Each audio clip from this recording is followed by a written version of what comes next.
Really getting into that WandaVision. Hello and welcome to Bounding into Comics. My name is John Trent. I'm the founder and editor-in-chief at Bounding into Comics. And I'm joined by my co-host, Spencer Bakuli, our associate editor, and Donald Edmonds. How are you guys doing tonight? Doing great. Not looking as well, and not looking as sharp as President Don over here. Listen, I'm not the president. I do not wish to be the president. And if it is ever given to me, I will turn it down immediately. What if it's president of the Bell Commission? Why would I want to be the Bell Commission? Because then you would have full reign over deciding what gets held and what's not. Essentially, an American agency of sexiness. No. I'd rather have a harem of people that I would to. That's the behind the scenes, the shadow player. So we got lots of folks in the chat tonight. I wanted to shout them out. I see we've got Lopter, Demon King of Inferno, Alexander Vidakovich. Roof Korean is bound for the gulag. We're probably going to get marked for saying that word. Father Christopher Miller is here. Let's see, who else is here? Mark Lisseth is here. Lawrence Gilmore, thank you for joining us. It's the first time. Hey. Thank you. Appreciate that. I see you didn't know we had a YouTube channel. Maybe that's on me for not promoting it enough, but I put out a video every day. Usually there's an article that accompanies it on the website as well. Don's been putting up videos. Spencer's had videos as well. So yeah, we update pretty regularly, and I make sure to put out videos every Monday through Friday for the most part. I did not put one out this Monday. Did take a vacation day, but so that's like pretty much the only time I don't do videos during the week is when there's like a vacation. So yeah, we have a video. Yeah, right? We put a video up every day, and we cover lots of different stuff on the YouTube here. I do a lot of Star Wars stuff because I'm passionate about the Star Wars stuff. Yeah. Don covers a lot of the Marvel stuff and the X-Men stuff. Spencer does a lot of anime stuff. And then I'll also like kind of cover some celebrity stuff as well. Having said that, you've been covering a lot of the X-Men stuff, mostly because I can't get to it. I did that WandaVision rumor, I guess, on yesterday. I think it was yesterday. Yes. So I do cover some of the Marvel stuff too. And I do that as well. So yeah, we cover a lot of stuff, but yeah, I help Don cover the Marvel stuff because I know he's pretty busy. We used to do some live streams with some Star Trek Deep Space Nine, but we just kind of gotten away from that. We'll see if we get back to that. I don't know. We'll see. But I don't think any of us are watching Star Trek Discovery. I know Spencer did great reviews for Lower Decks. So check those out if you haven't seen those. I can stand Lower Decks for 20 minutes. I can't stand Discovery for 40. I know people like to watch YouTubers like roast these shows, but I'm just of the opinion I don't even want to suffer watching through those shows to even do a roast. It's just it's not worth it for me. I do self-flagellation. I find it more interesting. I leave it to Script Doctor to take it all apart for me. Yeah, I'll do the articles where it's just like, oh, here's Batwoman's ratings tanking, of course, like so predictable. Did anybody expect anything else? Like I think someone was we did that I think it was last week. We were talking about Ryan Wilder, and they were talking about the her being they're clarifying her criminal status, and that she's like they're going to insert race politics into it because she's actually like innocent, and she didn't actually commit a crime, despite how they initially like pitched her to the trades was that she was like a criminal, and was like a drug runner down by the river. Pretty much. Yeah. Even in a van. And she has a plant as a pet. Like, I'm like, this is the most lame dog. So quirky. DC shit. She's actually communicating with Poison Ivy. She's actually under the influence of Poison Ivy, and we don't even know. That's way too much credit, man. You're giving them way too much credit to pick that up in the Berlanti world. No, I know. Thing. That would have been cool. That would have been more. That's like actually something that could be interesting, and they wouldn't do that. So it's just like someone took a crap and then said, "Hey, can you check out how this tastes for me? And then you're like, no, I don't need to taste it. I can smell it from here. I know what it is. Bad. That sucks. Yeah. You don't know I mean, what it tastes like if you don't try it. I know it's literal crap. I know what crap tastes like. You can figure it out now. You can sniff this stuff a mile away. You really can. You can sniff it when they release it in the trades now because they use coded language to tell you like how signaling language trash it's going to be. So you figure that out. And then they do tons of promotion now. I think Captain Marvel was obviously the most blatant, although that movie didn't have as much as what you would expect from the marketing of it. But I mean, they admit what they're going to do in Batwoman. Like the showrunner was talking about it, admitting that stuff. Like it's real easy to pick it up. I mean, Ewan McGregor for Birds of Prey was going on and on and on. He did multiple interviews saying that the movie was about misogyny and like sticking it to the patriarchy. And then you have the director saying like, I pitched my sizzle reel to smash the patriarchy. It's like, okay, watching it. Yeah, like that movie alone, Birds of Prey, should have a huge nomination for the Razzies all the way around. Ewan McGregor. They should rename the Razzies. You know, like the weird feminine, like pissed off diva attitude that he had in that movie when he's getting jinxed by Harley Quinn. Like, I watched it because I come from the camp that you want to know what you don't like or what you not enjoy. I mean, everybody has an opinion, kind of like a butthole. But at least if you're educated in what you don't like, then you can easily tell these stands that sit on the side of the fence and want to throw stones at you. Like, really? That's the hill you want to die on. I can just be like, dude, I watched the trailer. It was super woke. I covered all of these interviews where they're talking about this, and I'm just like, dude, that's how they're marketing it. I don't need to watch it. Like, to me, I don't even like. There's nothing there for me to grab you. Birds of Prey, not Birds of Prey. Charlie's Angels. Kristen Stewart, a year before the movie came out, she was describing it as a woke film. She literally used the words woke to describe the movie. It's like, okay, this movie is gonna bomb. Like, remember, fellas, we're the reason that movie didn't succeed per Elizabeth Banks because we didn't go and see it. We all four of us in this conversation right now sabotaged Charlie's Angels. What's crazy though is if you actually look at who went to see that movie, it was men. Like, the majority of people who went to see that were men. All right, we're already kind of diving in, but let's kind of step back. Usually how we start the show is we go around the horn and we talk about what we have been reading, watching, playing over the past week, and whether or not we recommend it. We usually try and stay positive on what we recommend, so maybe give you something to look forward to. And then we save our criticisms for the rest of the show. So we will start off with Don. Okay, so the bulk of my free time is, I think I've had like 30 minutes to play Breath of Fire 2 this week. And the rest of my time has been devoted to this ongoing special project, which hopefully by this Saturday will get finalized so I can show you guys a little bit of something. So you haven't made it any further in Wheel of Time? No. Okay. Dude, I just came home from work. What kind of spare time do you think? It's been a week. It's been a week. Listen, you watched WandaVision. Oh. Well, let's be honest. WandaVision, even if you watched both episodes, was like under an hour. Yeah. Yeah.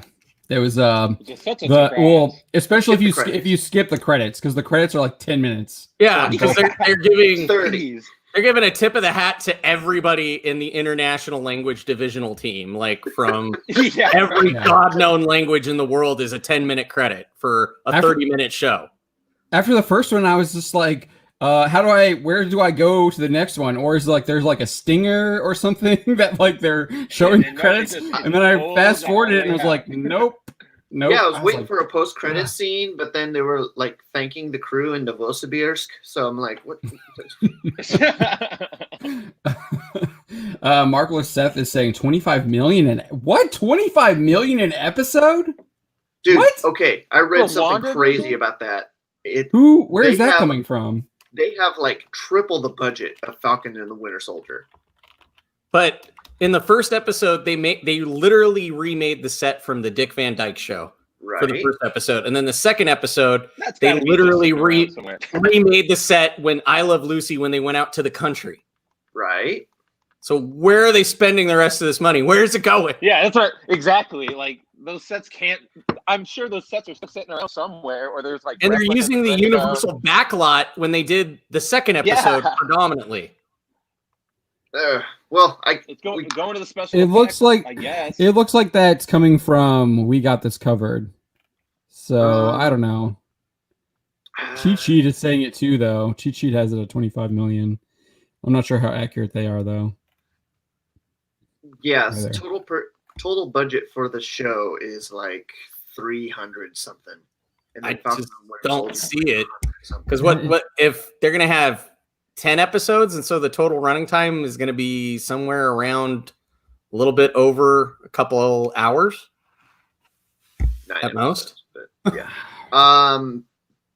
My thinking is it's all going to be at the back half. At the back end, just like Mando, where like you can literally just skip the first 6 episodes of each season. Which makes sense, I guess, because Except you're for the just first getting one, little I guess, intros into the world. But oh, you mean you didn't need like the one random Mandalorian episode where it was like pitch black on an ice planet? Oh, with the spiders? Yeah. The spiders. Yeah. The Diablo 3 episode.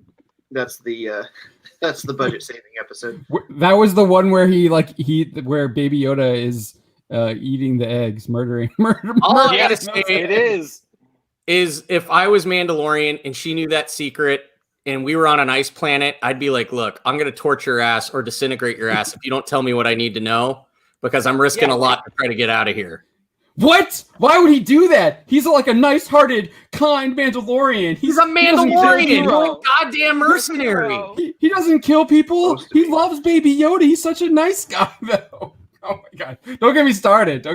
I have the characterization issues in that show are like really bad. It's like either he is a glorified Republic soldier or he's literally a mercenary, and they skirt the issue between good guy mercenary and an actual bounty hunter who doesn't give a shit about which side he's working for as long as he's getting paid. Yeah, it just depends on the issue and whether it serves the story. Good guy mercenary. I don't even know if I'd call him good guy mercenary on that other end. On the other end, he just feels like generic like video game rebel, because like he just gets these side quests and just goes, okay, I'll do it. Oh, you want to go blow up this old not Sith base, Imperial base on Grief Karga's planet? Okay, yeah, I'll help you.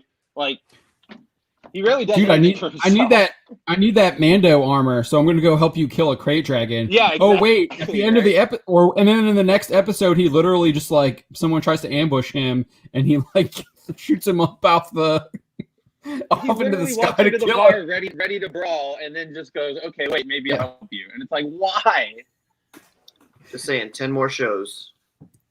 Just like everybody's getting a spinoff that's on that show. Even the guy that was spinoffs. We'll see. The power converters is getting a spinoff. We don't know it yet, but he's going to be our favorite character. No, the background guy for that episode 4. Oh, Gene Intern. He's getting his own Disney Plus series. They're going to make a comedy about the chick on Tatooine who has the droids. Sedaris, exactly. Yeah. That's all right. I guess too. So Don, you said that what we got the 2 episodes of WandaVision that you watched, and you had 10 minutes of Breath of Fire 2. Anything else? That's it. Okay. But the thing that I've been doing most of my time in, hopefully, I'll tease it now. You'll get a change of background here. So, ooh, that's okay. Hopefully coming up soon. He's going straight Zordon from Power Rangers with the background. Dude, that was every time you see Dawn, it's gonna be like Ranger. Like he's instead of a tube, it's a bell. It's a giant bell. Did you change your background? No, not yet. Get me 5 women with good attitudes. All right, so let's read some of the chat here. I see Tenma. I'm going to butcher your last name. I feel like that's an anime character. Tenma Sawatomi. Tenma Sawatomi. It's got to be related to Ranma, I think. Okay. Oh yeah. I feel like I recognize that name from something. I think it's a fan character, but I know it reminds me of Ranma 1/2. because that's Ranma Satomi is the main character.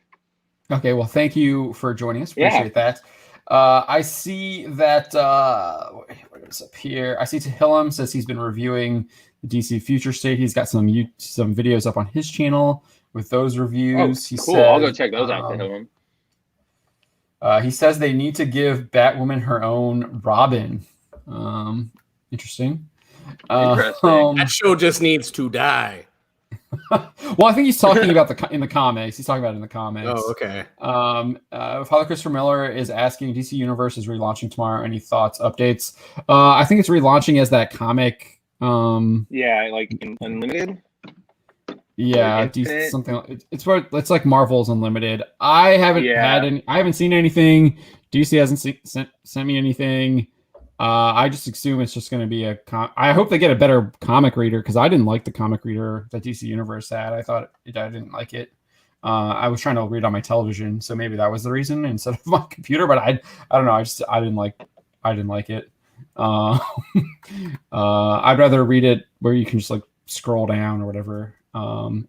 If they're going to do something like that, where you can actually, or I guess that you want to be able to zoom in on some of the panels and stuff too. What else? I see Lopter is still playing that Monster Legends game. Says he got Anton Acorn and Baba Yaga. And he's also been playing Watch Dogs 2 and Kingdom Hearts. Yeah. Yeah, I know you love your Kingdom Hearts. I think you used the Kingdom Hearts screenshot for the Johnny Depp. Yes, you did. I caught that. I was like, that's Kingdom Hearts, isn't it? Yeah, that looks like Kingdom Hearts. You got me red-handed. Let's see here. Tenma says they're watching Legend of the Galactic Heroes. Ooh, that's a good anime. Yeah, so Markler Seth is saying they have $250 million for the whole season of WandaVision. That's crazy. Okay, double. I didn't feel like it really. I don't know. I didn't. It really has to be used on the back end for like the last couple episodes that tie into Doctor Strange and the Multiverse of Madness. At least that's what they're telling us. Or maybe they're just paying a lot for their stars because you're getting Elizabeth Olsen and Paul Bettany and those are some big names compared to like Grant Gustin or Stephen Amell, you know. And a super secret character that nobody knows. Oh, yes, and the super secret character. Yes. We'll talk about that Friday. So, Speed and Wiccan? No.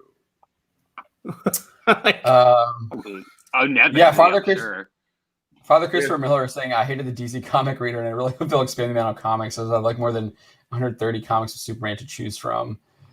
I don't know. I thought they had quite a bit. I thought they had a pretty good selection of comics on there. I didn't really like dig into it. Father Christopher Miller? Yeah, I saw that earlier today. I saw your tweet, Father. That is really weird that it's only like, and it's like the first volume only. But maybe like it, because I know that Superman and Adventure Comics ran concurrently at one point, and Superman might have ended. I have no idea. I've never used the service. Yeah, you would think that they would be able to have most of their comics on there if you're going to be paid for that service. I am completely wrong because Superman goes on for over 700 issues. Yeah, Superman and action comics have been around since like the 30s and the 40s. The 30s, yeah. All right, what have you been up to, Spencer? I have been up to more Persona 5. Still love that game. Still can't get enough of that game. It's great. You'll probably hear that for many months on end, but outside of that, How far are you? Let's see, where am I? Oh my god! Why can't I remember? Do you have all the team members now? Yeah. That's exactly what I just did. The Haru's dad just got boinked, and the Phantom Thieves have been blamed. That's where I am. That's right. And then is Haru the tech person? No, Haru is she has like the pink sweater. Oh, she's like the warrior, right? She looks like a warrior. Yeah. She has the axe and like the Zoro hat. So that's how far I've gotten there. Outside of that, I have gotten back into Vinland Saga because it's just fantastic. Both the manga and the anime? I haven't gotten into the anime yet. Okay, but just the definitely manga. pick Okay. back. Yeah, just the manga, because it's way further ahead. And then, yeah, I unfortunately haven't had a lot of time to get to anything because I've absolutely not been going out and absolutely not doing something this past weekend. Did you see that Dragon Ball Super spoiler I sent you? Yeah, I did. Okay. I was going to talk about it earlier, so I'm excited about that. Yeah, I definitely do an article on that because I think like Dragon Ball Super hints at something more powerful than Ultra Instinct. Than God Power, yeah. Absolutely. Yeah. So and I love that it's Dragon Ball spoilers out there, so check those out too. I love that it's What's Vegeta who's gonna get it too. Oh yeah, yes, yeah. Vegeta's finally gonna get his time. He's finally gonna get to shine. Yes, I'm like yes. That's unless he does the Vegeta thing where he like, oh, I'll give up this power to prove that I'm as strong as you. But I really hope he's past that. Yeah, I hope. I mean, dude, an arc with him training with Beerus could be pretty cool and I would be really in for that. Oh yeah, of course. Because that's kind of my favorite. Those are like the DLC for Kakarot. Yeah. I love the interactions between Beerus and Vegeta. It's just like he's like, oh my god, this guy's gonna kill me.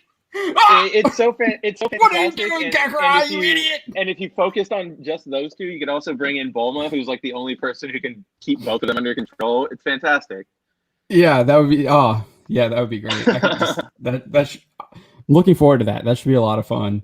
I assume we're gonna get some Super too. I would think they got to be working on the next season, right? I hope so. I hope we see something soon.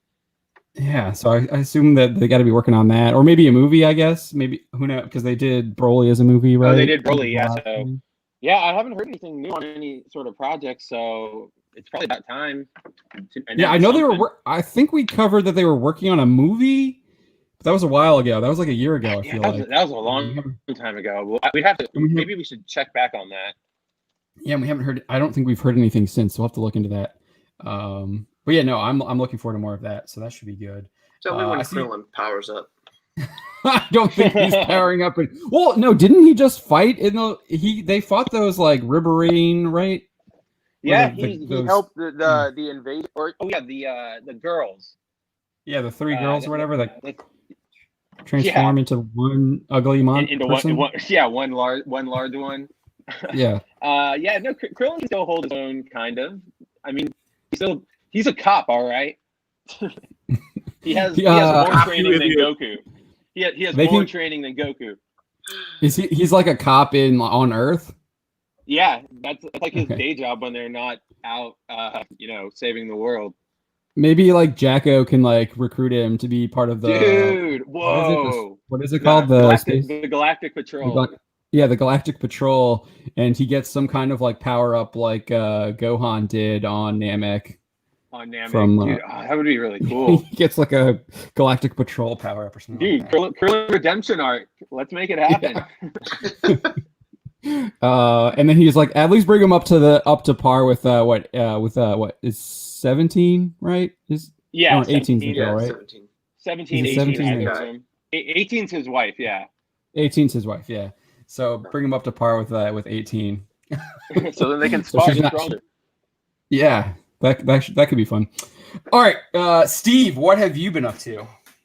Not too much, other than watching my Los Angeles Kings proverbially poop the bed right now at the start of the NHL season. Oh, yeah. Hey, it's Los Angeles Kings. If we're not down and out, then you're not having a good time. Other than that, just catching up with my wife, anime-wise. We've kind of been exploring HBO Max. We got that at the beginning of the month, so just kind of perusing that. Series-wise, I would say, other than the stuff we've already discussed, they've got all of the what is it? Oh, they have that whole like collection on there. The Studio Ghibli. Yeah, the Ghibli stuff. Yeah. Yeah. So my wife's been going through that, but together we've been watching. I finally got into Darling in the Franxx and Demon Slayer. We finally got all the way through that up because we wanted to get ready because I think the Mugen Train movie's coming out in a couple weeks. So I wanted to see what that was all about.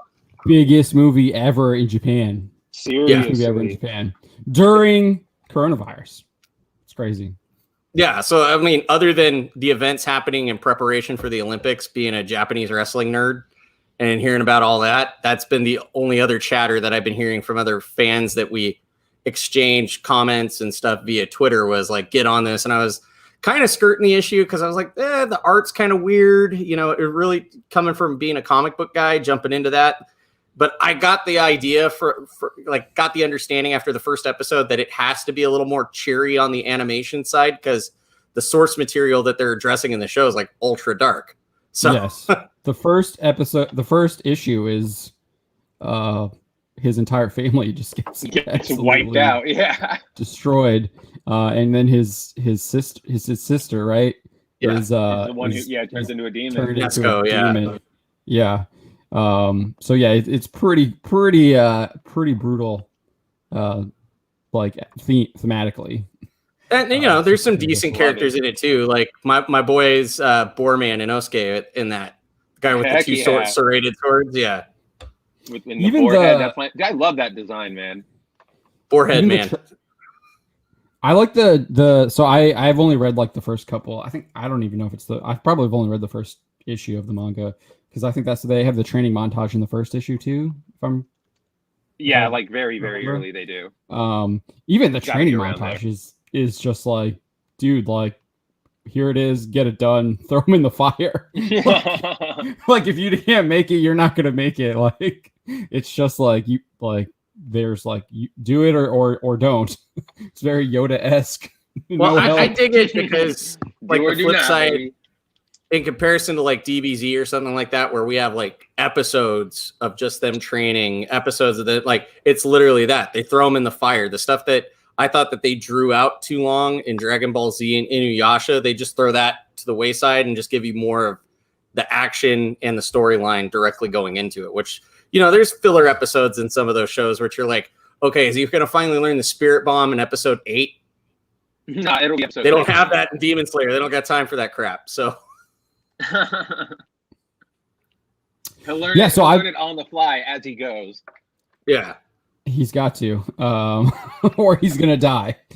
I've been watching some hockey too. My Caps swept the Sabres and then lost to Pittsburgh twice in shootout and then an OT last night. So that's kind of sucked. They should have. They choked last night. They did. They're 4-1. Oh, you watched that game? I watched the highlights. Oh, they were 4-1 and they let them score. They let them score a shorthanded goal 5-on-3. Who does that? I have no idea how that. I was so like, how bad. did you let that go through? What was that? So bad. Like their goalie got an assist on a 5-on-3 shorty. I was like, ridiculous. Wow. It was. You walk back to the locker room. Yeah, seriously. Yes. It's like get benched. I mean, I'm waiting for the Kings to go, look, we have one of the best prospect teams farm wise. It's like, just throw the kids in. If the vets don't want to play and they don't want to do their part, because you look at a team like literally we played last night against the Colorado Avalanche, and you look at those guys and they're determined. They're laser focused. They want to go for a cup. They're driving. They're fighting. Every play that they do is not passe. And then you look at like the Los Angeles Kings, and it looks like a bunch of kids just kind of playing like pee-wee pass, like hockey in comparison. It's like literally boys versus men on the ice, and it's sad. That's horrible. Is this the tease here, Don? That looks like Doom. You guys are talking about hockey. I have no idea what you guys are talking about. Oh, okay. I thought he was going to start reading a tome there. I mean, he looks like the politician. He's like, I'm going to break out the rules if we don't discuss sports during Geek Talk, damn it. Article sub-particle 85 of the Geek Bounding into Comics Code dictates right here. So little interest in hockey, he's forced to go to Dune. When I literally usually have my Stanley Cup hat on, like all the streams. You do, yeah. It's better than like him just grabbing like the most nearest CD and start reading the cover jacket and acting like it's a periodical, and he's just sitting there like, oh, this is amazing. I didn't know Van Halen said this. I literally have like a NASCAR poster on my my library here, my bookshelf here. Yeah, so I've been watching some hockey too. It's good to have hockey back. I haven't seen a lot of preaching. Like they were doing a lot of preachy stuff during the playoff bubble stuff, but it seems I haven't seen a lot of that. It was just kind of time and place for that. I mean, you know, everybody's got to stay with the Joneses, so to speak. So you don't want to be the one guy out. So I get that. And yeah.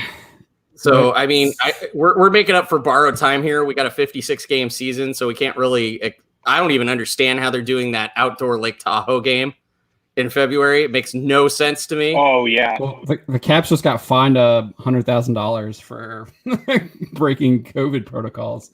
So, Whoa. Well, it's better than being the Dallas Stars, which they're not even playing right now. Oh, yeah, they're not even playing right now. Well, I think the Hurricanes had a bunch of games canceled too. So, all right. Don is giving us the signal here to move on. He's being a good moderator. Don's like trying to keep us on task here. I don't know. ADD, you got to give me horse flaps. So visual cues are appreciated. Yeah, I've still been playing Genshin Impact. I'm pretty hooked on that game. I know it's a Chinese developer. I understand that, but like it's actually literally like what I've been asking for. Credit where credit is due. Yeah, it's what I've been asking for a while. Like basically a single player RPG that gets constant updates. I would probably don't give into the gacha. Just don't give in. Yeah, well, yeah. See, I would like. I mean, it's MiHoYo is a Chinese developer. You know that like a 3-year-old developed that game, right? What? A 3-year-old fine. What? Hang out with that 3-year-old. That 3-year-old's smart. Yeah, it's a great game. Well, he's fantastic then. Who if it's a 3-year-old? Then a 5-year-old developed the hardware. Okay. Oh, I see what you're saying. Okay. Done. Yeah. But Alexander Vidakovich says it is a very the game is artistically it's very pretty as well. But I like the characters too. The characters are interesting. Got to get Spencer in there, play with him. I know there's a couple other people that level up. Yeah, send me a DM on the Bounty Twitter handle. If we can be some friends, we can do some co-op or whatever. If you can do that. So I've been playing that. I've been reading some of my Star Wars Legacy. I finally got volume 1. Yes. I read the first 2 issues. It's pretty good. I did a whole article about the first issue. Got in a little bit of a Twitter debate about that yesterday, which probably got a little bit out of hand. Don had to blow the whistle on that. He's our resident moderator here. I still feel like I was in the right there. If you haven't checked out that article, it's basically exploring how the first issue of Star Wars Legacy understands force healing better than both The Mandalorian and what we see in the sequel trilogy. And I was explaining earlier in this before we started the show that it's just that first issue. I was making a very specific point about that first issue because I did read a little bit more about. I haven't gotten to that while I'm reading Star Wars Legacy, but I know that the force healing that Cade uses is used as a light side ability in Star Wars Legacy later on, and I'll have to see how that works. But just from kind of understanding that, I don't think that is actually a good thing. I would disagree with that. So I was literally just arguing from the perspective of that first issue and how it shows force healing. To provide some context there. Because I think most people in the chat know that I am pretty much opposed to force healing, but I think the force healing scene in Star Wars Legacy #1 does make sense from the fact that it's a dark side power. They're using it to extend life, which is unnatural. Because if a Jedi doesn't need to extend life because they know that once you physically die, you become one with the Force. Whether that's actually becoming one with the Force, like Obi-Wan, Qui-Gon, and Yoda, or you just join the cosmic Force and they replenish each other. So the Jedi they don't fear death, and Master Sazin in that issue makes that point. So I was going to do a video on it. Maybe I will. But I decided for an article, and then I did the WandaVision video. I probably need to send. OC Steve is suggesting in the private chat that we need to get Don some soccer penalty cards. I actually have some because I used to be a referee. soccer referee, so maybe I'll need to send him my old ones. It's a joke in another show that I watch called Letterkenny, where they started an episode as a joke, and then they're like, what if we just carried around like soccer penalty cards, and when somebody says something inappropriate, you just throw it out? And it was like, throughout the course of this one episode, they started using like the yellow card, and like the most like tame people are like, what the hell, man? Like, and then they get a red for language. Like, yeah, or like red is used inappropriately for something in the episode, and he's like, I didn't even deserve that. Like, no, that would be great. I mean, we already have the bell, and Don controls the bell, so that would work as well with that. That would work very well. Yeah, I need to find a card though. Work very well. Plenty. And then I've also been watching season 3 of Cobra Kai, and like it just makes that I think you wrote this article last week, Spencer. We were talking about this on the show last week. Yeah, the one show's whiteness. Yeah, literally, there's a whole episode of Chosen from Karate Kid 2. Like he goes to Japan, he goes back to Okinawa. Chosen trains him in new techniques of Miyagi-Do that Master Miyagi hadn't trained him in, and literally he like has a greater understanding of Miyagi-Do, teaches him a life lesson, like helps him understand like kind of the struggles that he's dealing with. He learns like another philosophical point. It's just like if someone wants war, you take away their weapons of war. So it was like a pressure point karate techniques, and it's just like, dude, what are you like? Literally like it was a huge like plot point, like huge character development for Daniel. So it just makes that whole article just even more like just trash. And I really think a lot of these people, they don't even watch the show that they write stuff on. Or if they do, they watched like one episode and that was it, and then they moved on. Or they skim through it and find the most controversial part to talk about, like they did with season 2 of The Boys.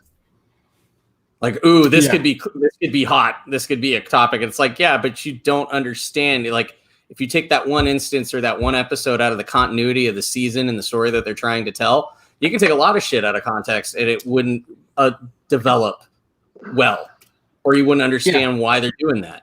Yeah. I see Roof Crane has a question. Right. It says, being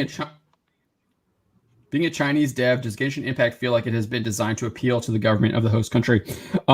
There's a whole like area called Leeway, and it is heavily Chinese influenced, and they definitely compare and contrast it to the first area that you start off in, which is called Mondstadt, which is I think heavily based off of the French, or at least how the Chinese view the French. And I believe that just because you have like the Knights of Favonius, which they literally have characters named after the Three Musketeers, which are French. Yeah, right. And then Jean is dressed as a French knight, very much how like Joan of Arc is in the Fate series. Leeway. Yeah, Leeway is heavily it's China. Yeah, I usually give people that, when they have an argument against me.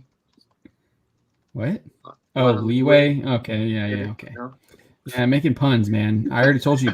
That's it. I'm throwing up a card. WandaVision didn't work. There's our first WandaVision didn't work with the puns. There's definitely the whole Leeway area is very heavily Chinese. They make clear that that culture is different from the Mondstadt culture. They have a very different way of looking at things, and how things work. And you do feel that the game is Chinese, but it's more Chinese culture, if that makes sense, than it's very just like kind of their philosophical thinking about how they look at the world rather than politically, if that makes sense, and what they actually do in that country. It's more like, I don't know, it's hard to explain. Along the lines of censorship? No, I don't know. Sorry. Yeah, that's a more direct question. No, I don't feel like there's censorship. There is, I did just do a quest line with like the Geo Archon, who's like the head of the Leeway area, and if you break a contract, he basically like kills you or punishes you in some way. So I guess there's that. Like, you break your contract, he messes you up. He's like, don't break contracts. There's like a punishment, and the punishments are different. Like one guy is like super greedy and just wants to like raid these like ancient temples or whatever, and so he like literally you physically fight them, and he's like a Rush. They're like a Russian. He's like a Russian stand-in, because the Russians are from Snezhnaya is the stand-in there, which you can't explore that yet, but they're like the main antagonists, which I find interesting. But then there's another character who's like she's just like devoted to this other god and is like kind of like a decent person, but she's just like believes this like false idea about this other god, and so in order to punish her, because she breaks the contract too, he just tells her like the truth about that god, and it like breaks her spirit pretty much. So I think maybe like, so he breaks one physically and breaks another spiritually. I probably think the second one is worse, honestly. But he does punish them for breaking contracts, so you could make a comparison there. But I just thought it was a good story. It was just an interesting storytelling aspect of that character and of the background story. Like you could draw that out, but it's not like in your face, if that makes sense. Yeah, so I was watching some Cobra Kai. I really liked that episode with Chosen. That was a really good episode. That might have been one of the better episodes of the show. Wait, Chosen is an Asian male lead, right?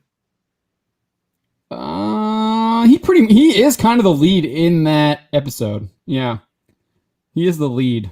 Him and Daniel are the two leads. Yeah. But Karate Kid doesn't have that, so.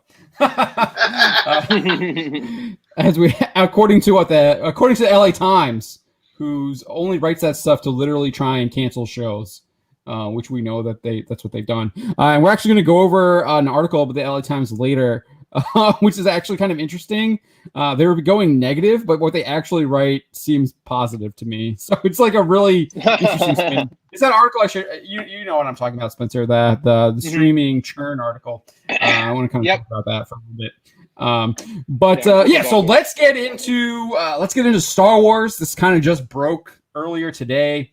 Alan Tudyk was talking about his Resident Alien show for Sci-Fi, I think, which probably no one's going to watch because no one watches that channel anymore.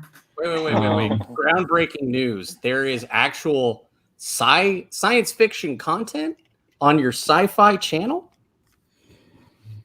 Maybe. I feel like they haven't had anything since Dark Matter. Broken clocks. Like, it's not about a makeup show. It's not a B campy film that wouldn't even pass on, like, Skinamax back in the day. No, didn't they have that stupid woke female show? Yeah, they got canceled like in a hiccup and a fart. Yeah, the show that was adapted from Visaggio's comic. And then she that's what you're just about? like Stinky Queen or something like that. What is it called? Rat Queen. There you go. Rat Queen's different. It's something Vagrant Queen. Vagrant Queen. Yeah. Thrift shop princess. Like who really cares? Sci-Fi also did that really terrible like magical girl wannabe parody show with the animated show. And I transformed with birth control pills stuff. Yeah, that was them. Yeah, so I think the last good thing I saw on Sci-Fi was Dark Matter. They canceled that. It's kind of like Sci-Fi Channel has like the Fox curse almost, where if it's like it's actually sci-fi and it should be on a Sci-Fi Channel, no, we got to cancel it because we need to make room for Props Mask Master season 5. It's worse than the CW with the wokeness now. I feel like it really is. At least the CW started off with with like Flash and Arrow where they weren't woke, but then they just like went off the deep end. I just miss like in October, it was always rad. Like when I was growing up as a kid in the late 90s as a teen, like during Halloween, they would have those weeks which were dedicated theme weeks to all different kinds of horror monsters. Like you had your werewolf week, you had your Frankenstein week, you had your zombie week, you had your vampires week, or they would mix it up with like Jason versus Freddy if it was on a Friday 13th. Like if Friday the 13th fell during that week. Right. And now it's just like they have no substance. I think that's a lot of Hollywood too. So honestly, no, but I mean, it's just like one of those things. Like I remember Sci-Fi Channel having stuff that I would watch, and I think the last few things was Battlestar Galactica and actual Stargate when they moved Stargate over from Showtime and brought it over there. It's kind of like how I felt with Cartoon Network when they actually Toonami was something really cool because it was still a pain every day after school. Yeah, it was a pain in the ass to buy anime. Like, you know, I hate to be the grandfather in the room and tell kids that now you should be appreciated Crunchyroll and Funimation because you'd get dinged almost $20 or $30 a DVD if you went into an anime store here in Southern California. Worth it. Worth it to buy those DVDs, especially now because they're making so many edits to stuff when they're streaming them. But yeah, so Alan Tudyk he was promoting his Resident Alien show, which I think is sci-fi. I believe that's on Sci-Fi.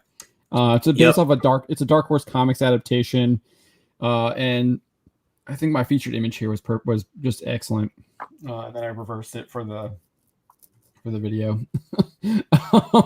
That's like literally when he's dying in Rogue One, like the most emotional part of the film.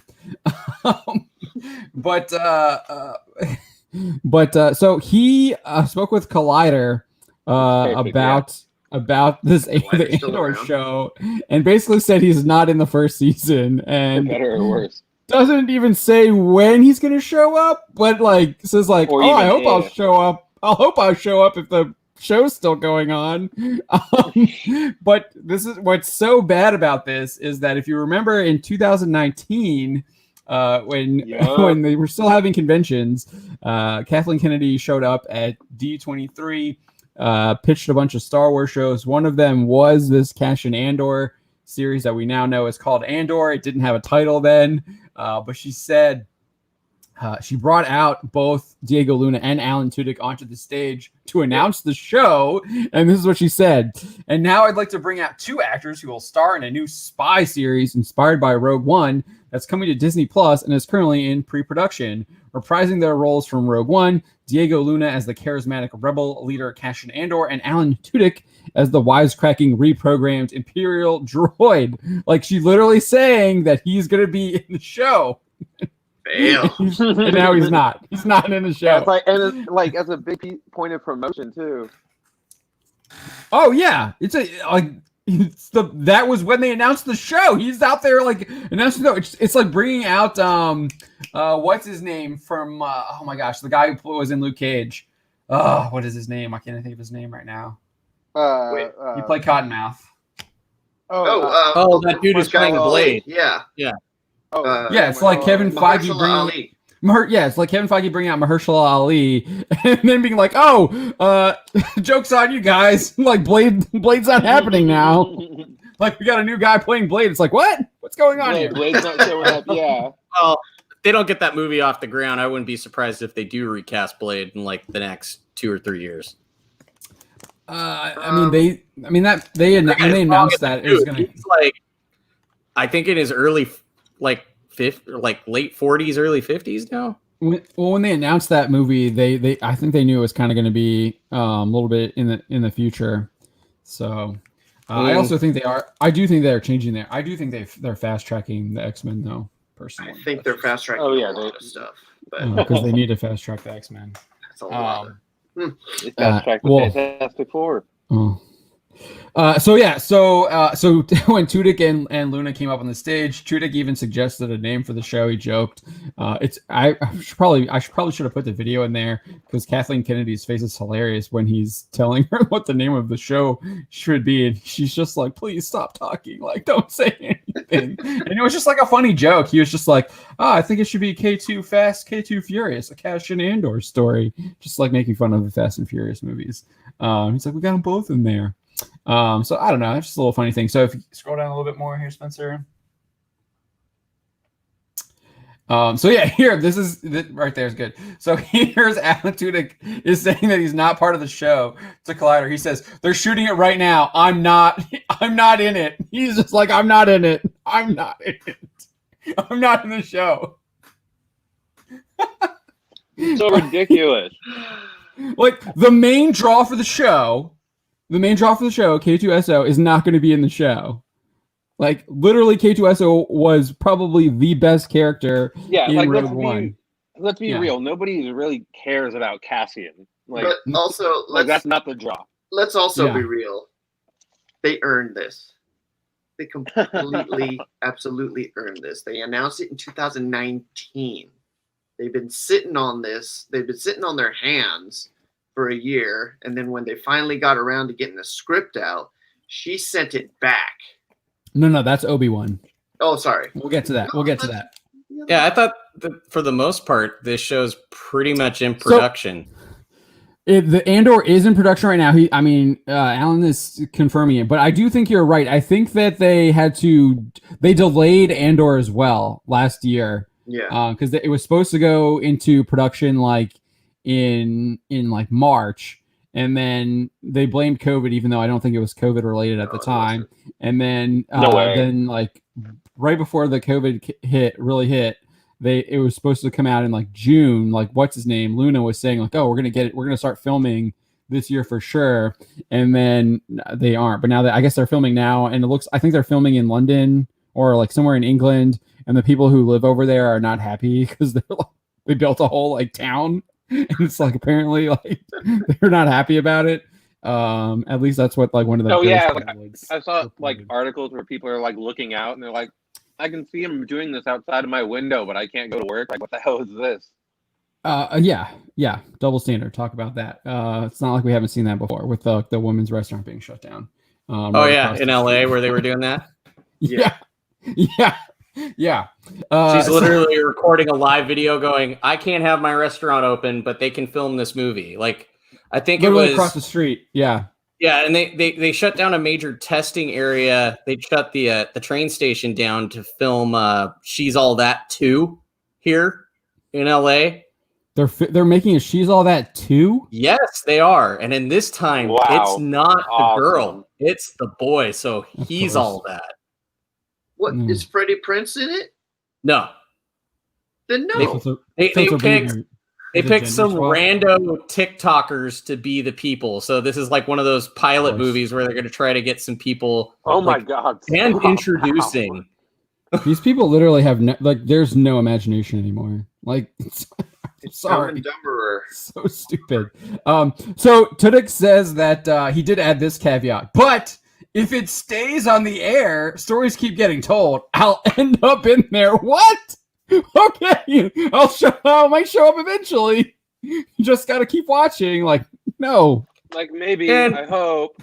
This is going to be the dumbest thing. They'll find the robot, and then the Rebel Alliance will probably reprogram it. And then at the very last minute, at the very last second, of the very last episode, you'll hear Alan Tudyk's voice, and that's going to be your tease, kids. Yeah. It's gonna be R2-D2 in The Force Awakens. Yeah. He's just gonna be sitting there in like stasis mode or whatever. Powered down mode. The dumbest thing ever. Like, oh, it's a droid. It's just like sitting there in like a powered down mode, and then all of a sudden, like, oh, he's got his power back. Who knows how that happened? He's only a droid that has serviced the entire Skywalker family throughout the course of all the movies, but now apparently his operating system doesn't work, so he needs to go into power down mode in episode 7. Yeah, so dumb. Alexander Vidakovich, the worst scene for what? No, that's like the best scene. That's like that's the scene where they actually get the Force. Alex, they actually understand the Force there. That is how the Force works. That was the most baller scene from a non-Force user talking about the Force. That it was neat because it was like somebody who's not Force attuned but believes in this shit so much more than somebody who naturally is Force attuned. I think I don't know. I thought Chewie was Force attuned because he was able to see even though he was blind. But it was still just like a cool scene. He wasn't like a Jedi Master or somebody that could do Force push or anything like that. Right. Yes, exactly. He wasn't trained. He wasn't trained in the Force. He was a follower of the wills. Yeah, that were based on there. But yeah, he was somewhat Force sensitive. No, I actually really love that scene because he puts his faith in the Force. The Force protects him, lets him get the job done, and then he gets killed by the Death Troopers or whatever they are. I didn't think that. I thought that was a really well done scene. I really enjoyed that. The Force doesn't let you see blind. The Force can guide you. Yes, it can. I'm not saying he can actually see. Yeah, he's not like a straight up Mira Luca like from Knights of the Old Republic that have no eyes and see through the Force. Yeah, the Force guides him, and that's how he's able to like take all the stormtroopers out. No, the Chirrut Imwe's character is probably the best character in Rogue One, aside from K2SO. Wasted potential. They should have made a show about that guy. Yes, I agree. It would have been much more interesting, but it would also have ruined that show. They would ruin that show because they would be diving into like history of the Force stuff in a heartbeat, and it would be absolutely horrible because we know Lucasfilm doesn't understand the Force at all. I think it's more they don't want to dive into anything too religious. Oh, 100%. Yeah, 100%, because they 100%. want to make the Force as a tool rather than something that needs to be followed rigorously. Oh, like the exact opposite of what George Lucas describes the Force. He's like, I went and looked at all of these religions around the world, and I tried to like narrow down what the core of them all were. Like, so I created my own. What I loved about that character in Rogue One is it was finally somebody just not using it as a tool, as an ability to get to the next step. It was somebody that literally gave himself to something, to a higher power, so to speak. And I know that's why they skirt the issue. Yes, and that higher power protects him. Like the Force protects him from those blaster shots. I thought that's why it was so good. And if you remember, it was also kind of a callback to the first Star Wars, where Luke doesn't use the computer program and he puts his faith in the Force to fire the shots that destroy the Death Star. Like it was very similar to me because he's trusting in the Force, just like Chirrut Imwe was trusting in the Force as well. I thought that's why that scene was so great. But it looks like me and Alexander disagree on that scene, which is okay. That's fine. That's fine. Oh yeah, and then and Mark 63662. Before they were filming, they sent the scripts back. Yes, that was that THR that reported that? It was Screen Rant or the Rap WW and well, Screen Rant doesn't do any original. They do some. They don't do any original reporting like that. They do like interviews. All their originals are theories. But yeah, the number of outlets saying that it was sent back right before they were starting filming. I think that's when I had a really good laugh. Yeah. Yeah. I didn't even include that in this article. I probably should have. I went with the Obi-Wan angle instead. I had in the video, I forgot to be like, what's the point of even watching this show when like the most interesting character that's supposed to be a part of it isn't going to be in it? I put it in the article here, but I forgot to put it in the video when I was recording. But yeah, it's like literally, what is the point of watching this Andor show when the whole point of watching it was to see K2SO and his wife? I just feel it's going to be like some cop out where it's going to be like they're going to find some way to bring in like a young Cara Dune because they're going to try to find some Mandalorian tie-in with this. I don't know. I don't feel like it's been marketed as a Mando tie-in. The New Republic. No, I just Rangers mean of the New Republic. it'll be a tossing thing, so they can go, hey, see, we have some connective material, some connective tissue to that. I don't mean she's going to be a running character, but I mean like he might help her or do something throughout the course of the episode, so they have some very finite tie. I could see her being referenced as like she's like an elite. What is she? An elite troop? Rebel shock trooper, yeah. She's like, they make a reference to some like elite rebel shock trooper unit that Cara Dune belongs in, and they talk about some like chick from Alderaan who like just owns imps or something. I don't know I don't think we'll see Gina Carano in it though, but I could see that. Alderaan will never get blown up. Dun, dun, dun, dun. Yeah, right. There's only one way that show ends. Mark63366 says, I did only see the film one time, so my opinion. So that is not true. I've only seen The Last Jedi once, and I've only seen The Rise of Skywalker once, and I think my opinions are extremely valid about those films. I do like rewatch some of the scenes because I want to pull like screenshots for them for like articles and stuff to highlight stuff. So I'll see clips and stuff like that. But like I rewatch. None of it ever makes it better. No, it makes it worse because you rewatch that opening scene in The Last Jedi where Hux is getting prank phone called, and then I watched the scene where Hux has captured Finn and Kelly Marie Tran's character, who Rose Tico. I can't even remember her name. That's how forgettable her character is. Neither did J.J. Abrams. Hey, if you mention it too many times, she'll cry on social media and then delete it.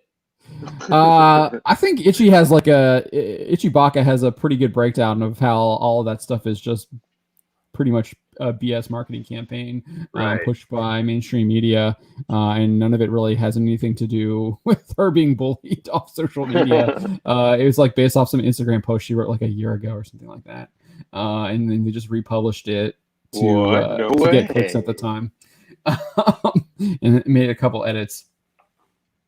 So what was I going to say? I was talking about how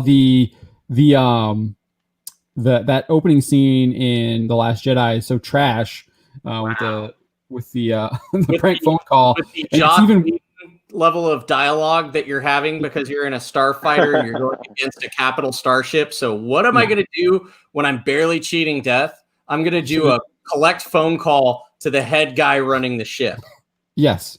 So Hux doesn't shoot him down or order the people to kill him. He watched a Marvel movie, okay? He got inspired. Yeah, I can't stand that. And then, but later, once Hux has captured Finn and Rose Tico, he instantly tells his people to like fire on the rebel or resistance escape ships that are like they figured out are fleeing to Crate or whatever, and then he's like execute them like right away. He doesn't like hesitate. It's like, what's going on here? Why was he being prank phone called? Oh right, the prank phone call because you have to have Poe survive so Admiral Holdo can lecture him later on to show how like woke you are. And it's just trash writing throughout, and it's just like The Mandalorian. Its characterizations don't make sense. You're in a very similar situation, and you're making two completely different decisions because of another part of the story that you want to happen.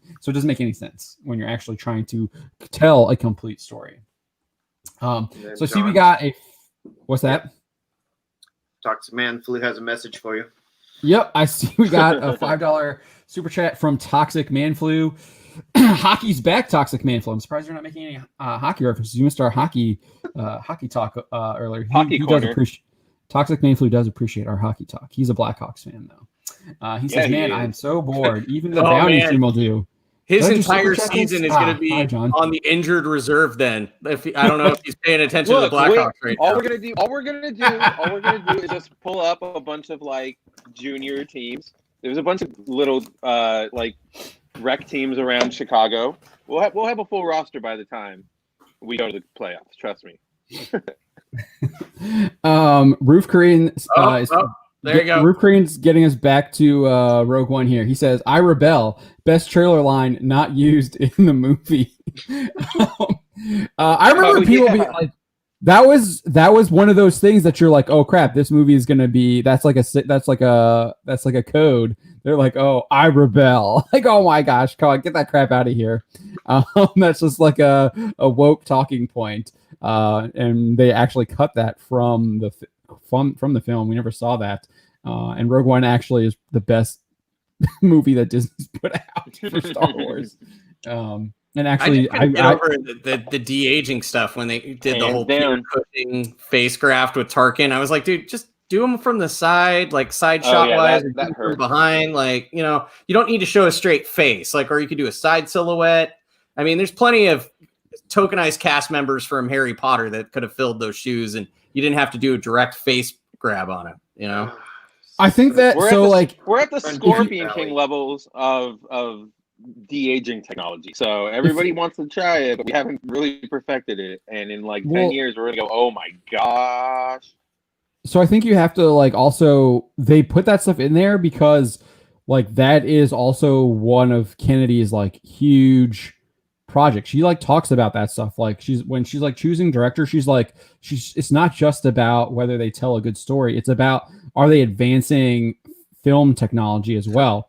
Because remember, Lucasfilm isn't just about Star Wars and Indiana Jones. They ILM is basically on every movie, and that's where they sell that to all these other movies. That's probably one of their bigger revenues. They might make more revenue doing that than they do on the actual box office. I wouldn't be surprised. I kind of agree with you there, John.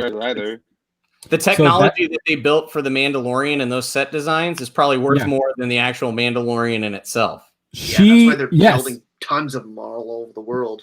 Yes, exactly. And that's why they took a segment of their Disney Investor Day, which was literally it was literally just a hype.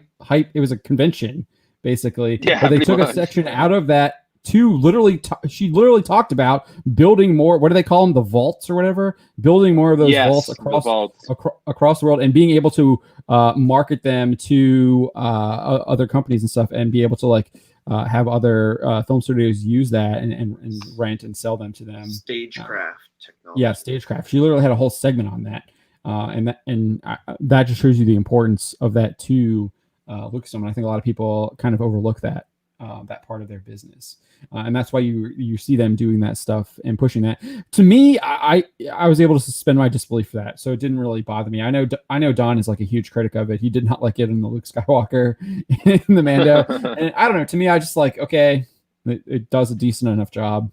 But yeah, nothing's gonna beat real actors still, unless you're doing actual animation.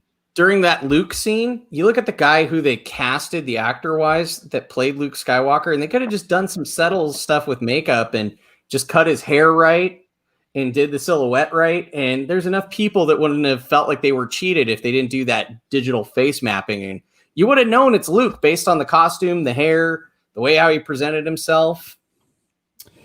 I think that just goes back to they want to push that technology and keep advancing it. So they want to keep using it. So that when actors die, they don't ever die. That's right. That is the future. It's pretty much where they're at right now. I know. Whereas, if you take a different look, you look at something look at John Wick. It's very non-CGI. I want to argue. It's a lot of set pieces, actual. Practical acting. Same with it's not CGI heavy. Right. Same with Mad Max Fury Road, and Joker as well. Mad Max Fury Road is probably a better example, I think, than Joker, because Joker doesn't really have a lot of those big set pieces, where Mad Max has a ton of huge set pieces, but it's literally blowing up cars in the middle of a desert, and doing crazy stunt jumps and stuff like that. Well, you had that one major set piece when they're chasing after him, and it's the dude with all the amplifiers behind him, with the flamethrower guitar, and it's you can't CGI that. Yeah, I know. That scene's awesome, and that's why, because it's practical too. It looks freaking great. Roof Crane is asking, is there a Gareth Edwards cut or outline out there somewhere before Kennedy meddled with the story? I haven't heard of that. I'm sure there is. We know that there's a Snyder cut and it's being made. I'm sure that there is a Gareth Edwards 4-hour version Snyder cut where it's like he gets to put in the 4-hour every movie character he wants in it. Yeah, I saw people like running. I saw like everyone else running stories about like it's not going to be episodes. It's going to be a movie, and I was just like, that's pretty much what they said originally. I was like, why is this news? He's just, like, that's kind of what it was. I feel like the only people who were saying it was going to be like a series were like the trades, and they were just basically reporting on a rumor. But to me, when Snyder made the announcement, it sounded like it was going to be a movie anyways. I mean, that was the implication to me. Like, I just don't get, even with 4 hours, how you're going to shove the original storyline, plus you're going to find a way to incorporate Darkseid, plus you're going to find a way to incorporate the Jared Leto Joker in it. You're putting Joe Maglianello back in it as Deathstroke. You're adding the other dude, and you're pretty much biting the bullet and saying, no, he was Martian Manhunter from the Colonel and Man of Steel. Like, there's so much like all this existential stuff that you don't need.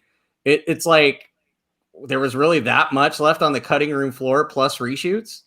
Well, I mean, so he had all this like storyboarded out for the most part. He had like comics and stuff of it written like down. He'd been sharing that on his Vero account for a couple years before even like Snyder Cut announcement happened. So he had all that stuff. But yeah, 4 hours is crazy. It's a bit much. It's two movies. So I don't know. I'm kind of with you there to be skeptical. I feel like the whole like Darkseid thing is its own story in itself. That origin story. It kind of just feels like what they were doing with like Ryan Reynolds' Green Lantern, where they overdid it. Where you went straight to Parallax and then you had Sinestro become Sinestro at the end of the movie. Like, dude, you're really jumping the shark with a lot of the material you're trying to cover ground with. I think they were trying to. They're obviously with they were trying to tease a second one, but they didn't realize the first one was so bad. Was trash. which is such a shame because the Green Lantern animated series that they did is absolutely good, and there's so many good Green Lantern stories out there that you could do. You literally have space cops. And you could do like there's so many cool things you could do with War of Light, zombies, everything. You don't even have to. You don't even have to do like big event stuff like that. You could just do alien crime stuff. Like there's a murderer and you got to hunt him down. Like, I don't know. Honestly, if we're going to have a 4-hour movie and I don't have a Lobo reference in that Snyder Cut of Justice League, I'm calling BS. You'll get your Lobo. Here's what's going to happen. There will be some random dude in a scene that they shot some extra footage for. And in 4 years, Snyder will say, this guy was actually Lobo. I don't know if you guys knew that. And then everybody will say, wow, I can't believe Lobo was in the Justice League. They were talking about doing a Lobo movie a couple years ago, if I remember. A couple years ago, yeah. I think what's his name was going to do it. The guy who did the Rock and the Transformers movies that people love to hate on. No. That's who I was about to say, but no, it's not Bruckheimer. It's Bay, yeah, Michael Bay, that everyone loves to hate, even though he like makes like huge blockbusters that people go and eat up. Yeah, they still go and see. Yeah. Last I checked, when you could go to Universal Studios, there were still people waiting in line for that damn Transformers ride. So Michael Bay must be doing something right. I like the first Transformers movie. I think it does a pretty good job. I really like the first Transformers movie. Each movie after that became like a gauntlet. Like he's like, okay, the next movie I'm going to add another half an hour. So like by the time I got to make it bigger and bigger. Like by the time you get into like the fourth movie in the franchise, it's almost like 3 hours, and you're like, dude, I love Transformers, but I also want to get into the movie and get out. Like I don't want to, if it's like a date night or something like that, it's not Lord of the Rings time. Like right, yeah. For real. The second one wasn't bad too because they had Leonard Nimoy voicing the traitor, the Autobot who's actually a Decepticon. I forgot about that. That one wasn't too bad. But it also had like the balls. Yeah, it had the stupid like Decepticons with the ding dong. Yeah. And it had some like bad, like there were some good things in that, but there were also some like really bad things too.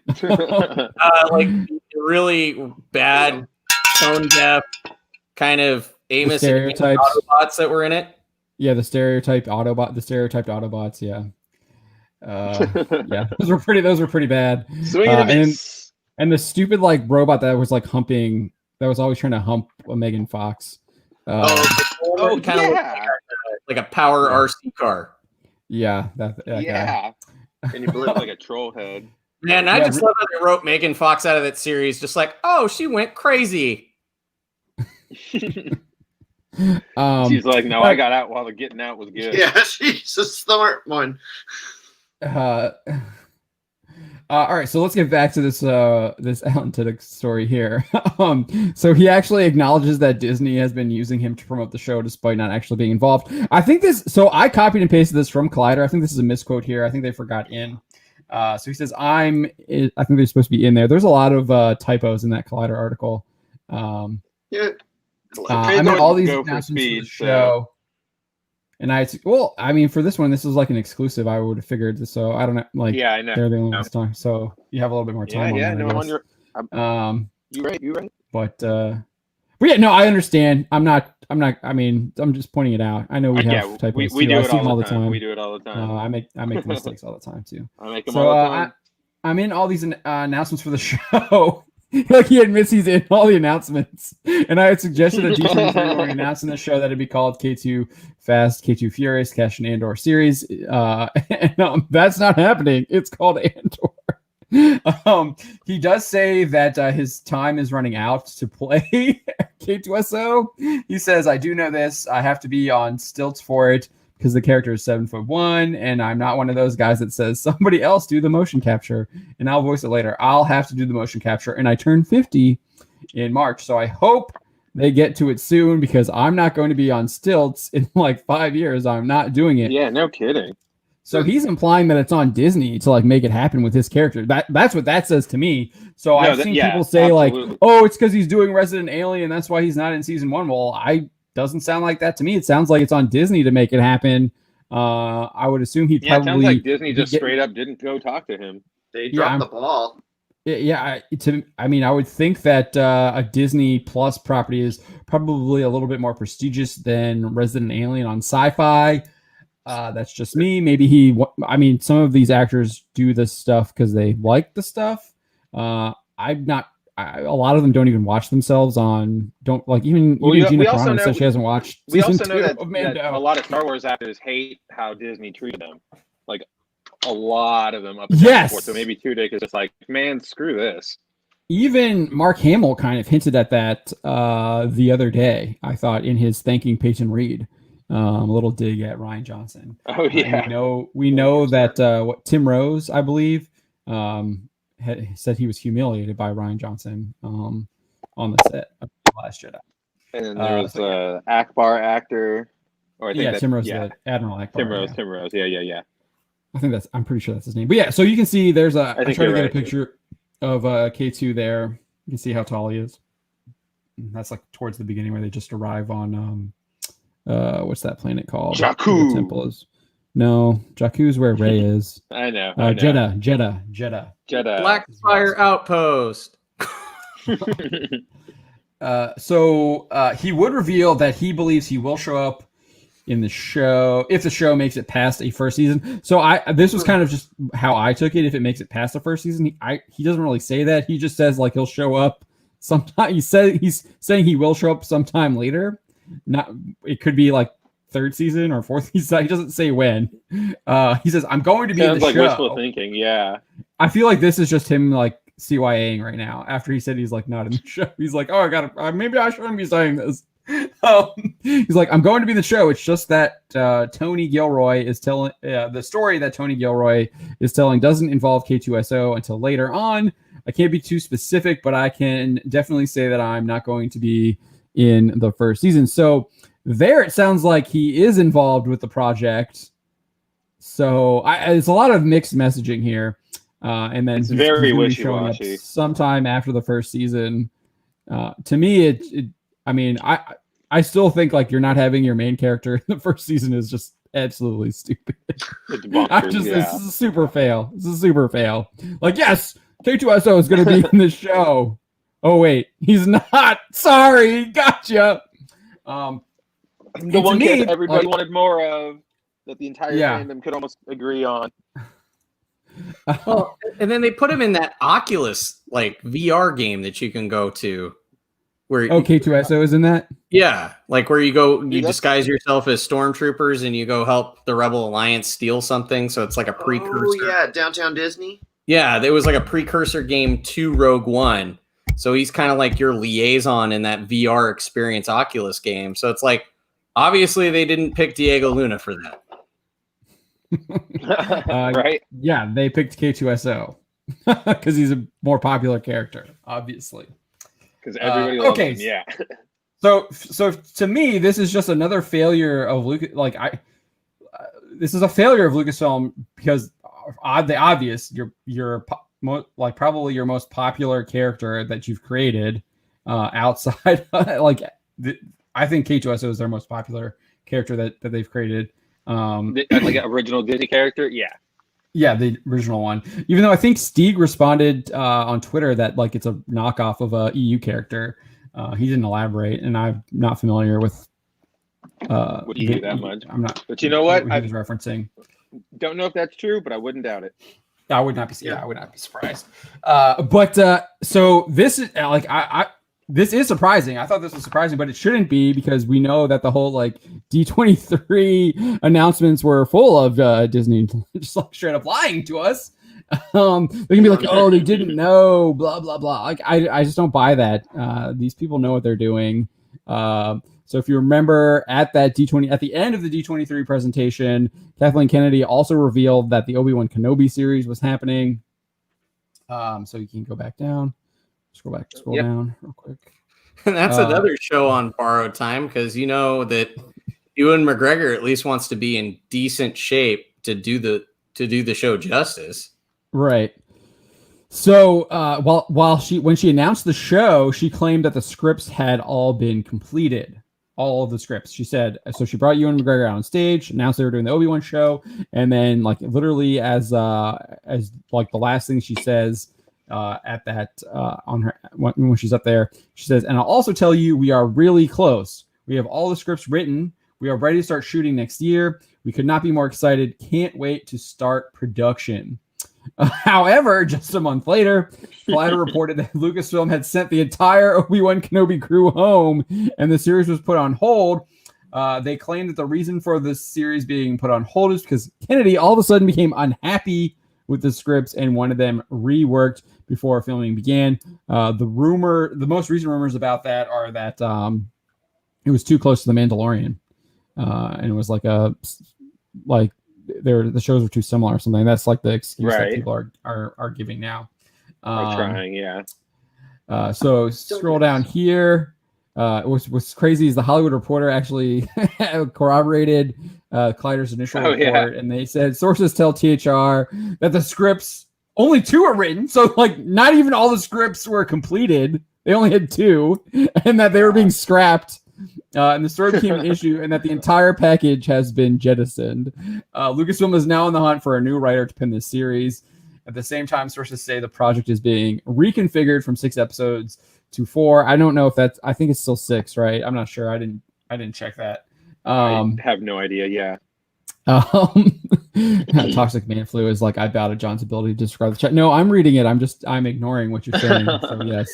I just don't get that the bigger announcement during the course of that D23 kind of presser was that, hey kids, Hayden Christensen's coming back. It's like, was anybody that's the Investor Day. So this is 2019. You're talking Investor Day. Remember back in 2019. Pepperidge Farms remembers 2019. Nope. But I just still don't get that swerve that it's like, oh, we're gonna have the rematch, and it's like, dude, that's gonna take away like that. No, that makes no what? And I just don't get like Hayden Christensen putting on the Darth Vader suit is supposed to be a deal for the Obi-Wan series, and they're gonna eventually collide again. And I just feel that it's some bullshit angle where it's gonna be, well, now we have a Darth Vader Disney Original Plus series, kids. I don't understand why they don't have a Darth Vader series, honestly, because they literally have all the source material in some of the comic books. That's what they're doing with the comics. They don't have any of. Oh wait, never mind. That's right. They had to make them. Yeah. I feel like people. I don't know. I don't know if I'd want that though, because yes, the first one had some like really cool stuff with like Afra, which like, but then she like quickly goes downhill. Oh yeah. And then like the beginning of Charles Soule's run was like okay. Vader down was really good. Like the end of Vader the end down. of Kieran Gillen, the end of Gillian's run. That crossover event where he runs into Luke again, yeah, that's pretty good. The Vader down like crossover, that could be a pretty good like miniseries. I'd be into terrible. But I don't know. I think just like dude, I think they just need to get away from this timeline. Like they need to do Legacy. They need to do like Legacy. Just like get out, yeah. Get away from the Galactic Empire. Yeah, High Republic is what you're saying. The whole Kennedy idea shushed on. was that we were going to go backwards when she was like, especially making Black Spire Outpost, that we were only going to tell stories moving forward. That we're going to burn the past to move ahead. So Legacy would be that way, where we could just jump a couple 100 years into the future. Instead, what they're doing now is they're going into the past with High Republic to rewrite the Force and rewrite Yoda and rewrite everything leading up to Lucas's. They literally were like, we ruined Luke Skywalker's legacy with sequel trilogy. Now we're gonna go into the past and basically ruin all the Jedi and like change everything about them. Like, I would love the Legacies were a great comic book. It was a nice deviation to read where it was, a couple generations in the future.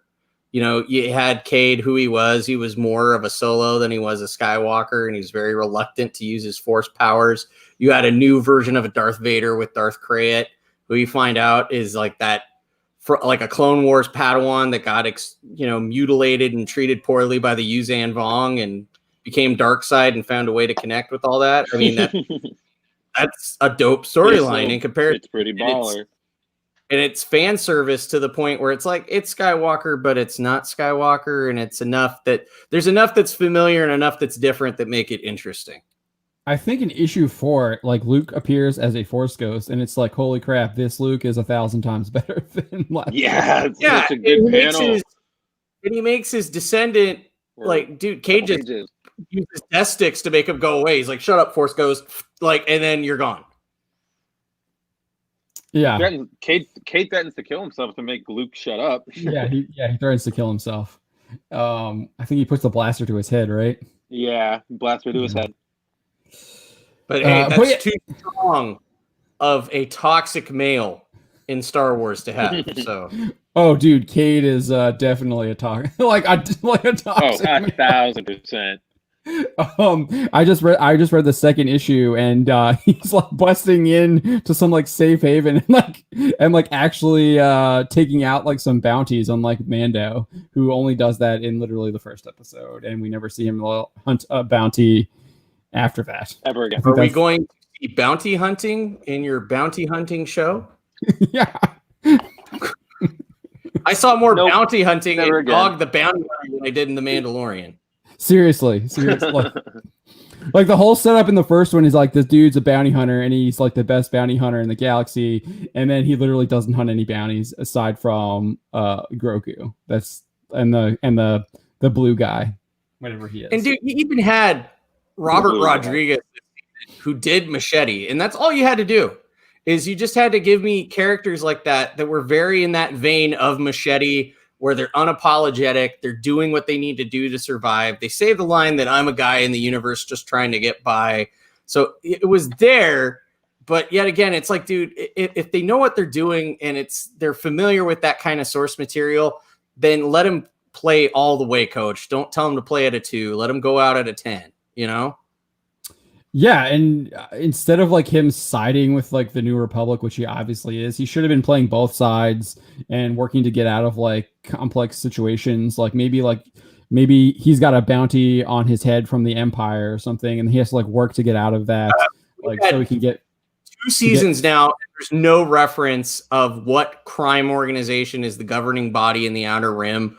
There's no infighting between the Black Sun or like the Hutts, or who's taking over that pocket. I mean, we had that little book of Boba Fett thing on Tatooine at the end, but you could tell that they've been out of Tatooine for a minute when they do it in the first season. Yeah. So wait, say that again. So like in the first season, he goes back to Tatooine. He goes to the cantina. Right. You can tell that the Hutt control of Tatooine as the governing criminal body is not there anymore. Right. Yes. The Republic has moved on that space. So I'm figuring if they're expanding their governing body from the Outer Rim further and further out, that these crime organizations would be where Mando is now proper. On the Outer Rim. Yeah. Yeah, well, you have Grief Karga runs the Bounty Hunter Guild in Navarro. Like, that's pretty much the only criminal organization that they show. Yeah, but I mean, you're trying to tell me that none of these crime syndicates would just go to the farthest parts of space and just be warlords out there that would be competing with, Gideon. No. Right? I mean, honestly, that makes sense. No. Well, or even they would do stuff like what you have here on Earth. Like they start buying politicians. Like, what do we have in The Godfather? The other Italian mafiosos are upset with The Godfather because he refuses to give his blessing, which would include like the police connections, the politicians, and the judges that he has in his pocket to bless their drug running schemes, and that's like the whole issue in The Godfather. So where they're already kind of like embedded within that New Republic, and then you would think that like you could like just look at the fall of the Soviet Union and what happened there. You would have like easily like crimes taking over. And then in the first episode of Star Wars, like how we know that the governing structure of the Empire is reduced from a fake Senate to Moffs that are regional governors that control certain sectors. So you would even have warring factions of Imperials. I would bet. Like after that. Yeah, 100% too. That it's all image with Gideon, and then really behind the scenes they're making deals to pose a big front with like the Hutts or something, and the Hutts maybe control their fuel supply. So they're having to do tit for tat so they can still pretend that they're the big governing big bad muscle. Yeah, and we don't like the world building in the show is subpar. It's not very good, honestly. Compared to a lot of it, like compared to shows like Dark, which has very good world building, and just to say that it's kind of sad because Star Wars has such a great, interesting, it has such a good world, cool world, and the Mando doesn't have. There's ice world and desert world. Yeah, well, I know. I'm just joking. The Republic is helping like left and right throughout the season. The guys who he's afraid of that he keeps on trying to run away from are always lending him a hand. It's like literally being around missionaries all the time. It's like, oh, I got to run away from these guys, but they're giving me food. They're defending off ice spiders. They're doing all this crap for me, but I'm still mad at them. It just doesn't make any character development to make any sense. Like they're not like busting his balls. Like they even checked his tags and they're like, get the registration fixed after they blew away all those ice spiders. Yeah. I hated that scene. When we did the review on that, the only part of that episode that I liked was the chase scene. And that's not even like, I didn't like the build up to the chase scene, but I liked the chase scene. But everything else of that episode was I love that actor. He's great in Kim's Convenience. That's a rad, hilarious show. But it's like, just because he's like a turbo cosplayer, I just feel like anybody who's like a part of the 501st gets a front of the line or is like an outspoken cosplayer. Like, we'll put you on one of our Disney Plus Star Wars shows. All right, so we got a little sidetracked Bounding War story. I probably should try and write my own Star Wars. That would be great. I'd be into that. Donate to our Patreon. Yeah. So let's get back to this. I do want to get back to this Cassian Andor thing, because I just think like these people just lie to us all the time, and no one really calls them out for it. And they lie to their actors too, apparently. Yeah, they lie. And so like both the D23 announcements, Andor and Obi-Wan were like Kennedy straight up like lied. We found out about the Obi-Wan a month after the announcement, and now we're finding about the Andor one. What I guess 2 years now, a little over 2 years. Yeah, because it was like I think it was like in like November, or maybe it was August D23, because you were at D23. Yeah, 2019. Was that August? I can't remember. Yeah, it was August. Yeah, so it's a little over 2 years now for that one. Or no, it's not 2 years yet. It's just a little over. We're about like a year and a half, I guess. But so to me, this throws into question all of those announcements at the Disney Investor Day. Like, can you actually put any faith in whether or not those announcements are legit? That's just them pushing stuff to hype up Disney Plus. Like, what exactly is like? I mean, I don't trust these people at all anymore. So no, everything gets canceled or announced willy-nilly whenever they need a publicity bump or especially with Lucasfilm, like an Investor Day. Yeah, it's essentially we're not taking their checks anymore. They got to give us a cashier's check or some cash. They got to show us. That's a really good way to put it. So the only thing that we really bought was The Mandalorian when they showed it at D23, because guess what? They had footage. Yeah, they had a trailer. They had a trailer. And that trailer was actually really good. Far superior than it was basically like it was like the Last Jedi trailer. And I will say, I thought they did have some interesting world building in that first episode, and then they kind of, you never get that anymore. You get like Navarro is gritty and stuff. So Toxic Man Flu says Star Wars recycled crap. Well, at this point, the other promise of that investor thing, and Don lives in Southern California like I do, is don't worry, we're going to have the Avengers Academy open this year. And I'm like, how are you even going to do that? You're not doing Just that. Literally destroyed the annual pass program that has existed for almost like 30, 40 plus years. Oh, don't get me started on that one. I was reading something on Inside the Magic. They're talking about moving Disney's HQ to Florida from California. Wow, I believe it. So they're saying, what is their headline? I didn't read the article. I just saw the headline. Oh no, that's not it. That's actually a good story too. 35 years away from even being deemed a historical landmark. It's saying Disney's potential move from California to Florida could boost real estate on Inside. That was an article from today on Inside the Magic .net here. Just kind of a Disney spokesperson told the Orlando Business Journal that the company is always exploring opportunities for additional locations within the vicinity of our theme park, but there's nothing concrete. So that's interesting. It's essentially just, Disney company officials have not officially confirmed this move. It has been reported that they inquired about office space in Lake Nona. So that is quite interesting, I think, on multiple levels. Get out of California because of the insanity that's happening in your state. Still? Yeah.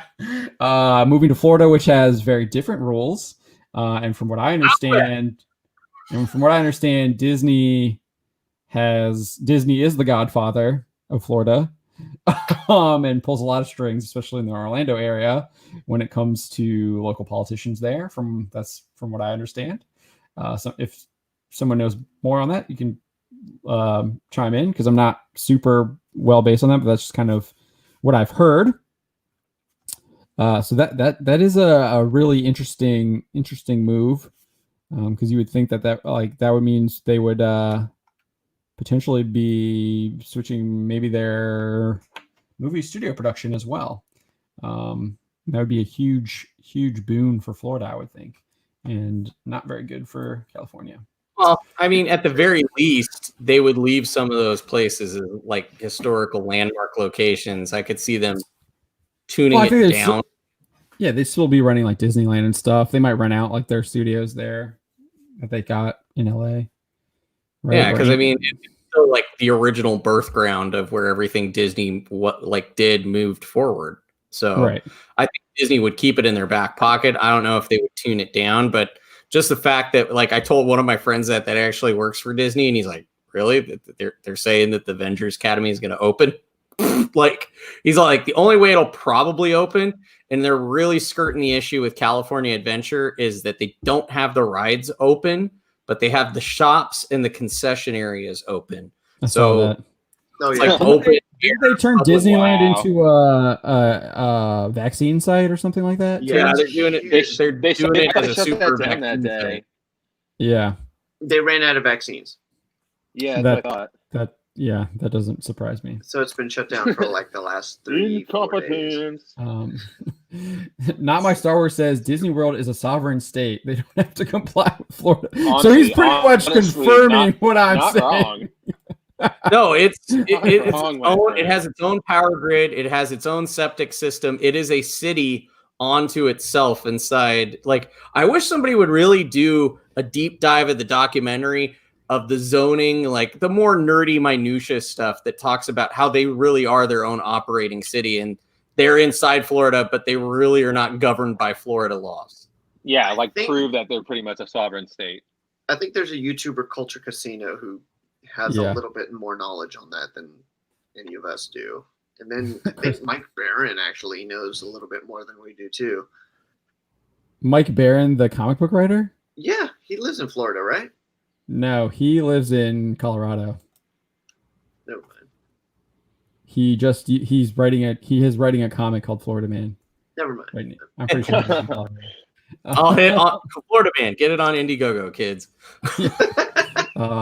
That book looks like a lot of fun. I'm not gonna lie. It does. Just everything I see. The itch where his girlfriend is doing wrestling and that whole bit. And they're taking the piss out of the whole WWE developmental system in NXT. How literally they just find people living in Florida and go, "Oh, they look attractive," or "That guy has a good physique."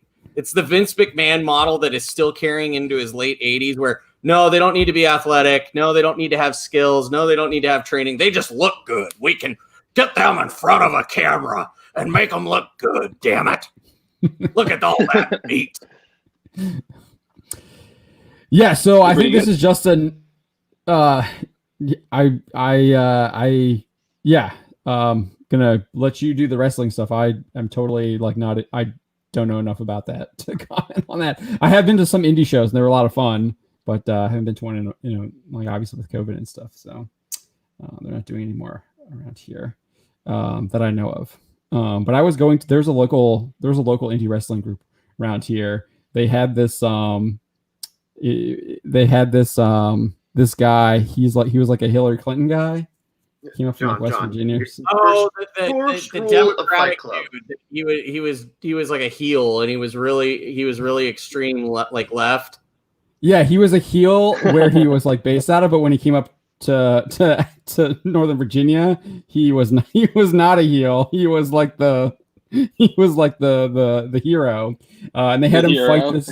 They had him fight this guy named like Money something, and just like had like the big $sign suit, and it was supposed to be like a capitalist parody. That's funny, but it was like me and like a couple other people were the only ones rooting for the capitalist guy. But the indie wrestling is fun because you can actually yeah, the indie circuit. Don't talk about Fight Club. First rule. Kayfabe's bullshit. Talk about it all you want. But it was a lot of fun. I really enjoyed going to those, and because you could actually because I actually get into it, so I'm like yelling at the people and they'll like respond to you and stuff. It is great. Crowd response, kind of old school vaudeville theater where you can go to some of these indie shows and you don't know Tom from Dick, and you can pick your guy.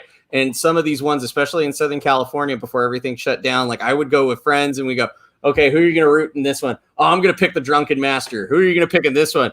Oh, I'm going to pick Ray Rosas. And then we're just going to talk shit the entire time and heckle each other and boo for the other guy, That's and we didn't even know him. We'd never seen them wrestle once in our entire life.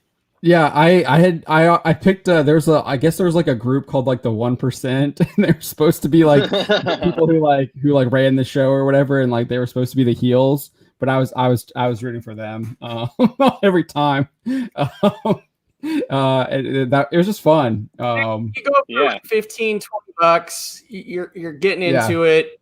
There's some like people that normally would be inhabiting a Walmart that are there, so you get to like see some social experiments that go on besides the wrestling show, and sometimes you actually get a decent match out of it. Dude, I will say, like, a lot of the stuff that the local one here had, it was really good. Like they were like, I went to one, they had a ladder match. It was insane, man. These guys were like just abusing their bodies. Like you could see like the wear and tear that they were doing for that ladder match, and it was really good. Are they looking as rough as the Hacksaw Jim Duggan or something? I don't know who that is, but Hacksaw. But nobody remembers. No. I remember. Mr. 2x4 himself with like he looked rough, dude. You look like your dad, like after he'd been sitting in a bender for like a week, and that guy was sleeping out in the sun. He was drunk, day drinking, sitting in the sun, and then finally came inside when he kind of sobered up out of his stupor. That was pretty much Hacksaw Jim Duggan, and he had the most loosest budgie smugglers that you ever saw. So he looked as bad as the ratings for Batwoman. Yeah, he could literally be it. Next time you guys do a review on Batwoman, just put a visual of Hacksaw Jim Duggan as the embodiment of your review. Like if it needed to take things can be better. I don't review that show. I don't review that show because I don't watch it. I only report on how the ratings are constantly going down. Like if you can get the Photoshop going, get Hacksaw Jim Duggan, put him in the Batwoman suit, and there you go. Do you want to pull that story up, Spencer? Batwoman? Which one? Oh, Batwoman? Yes, sir. Yeah.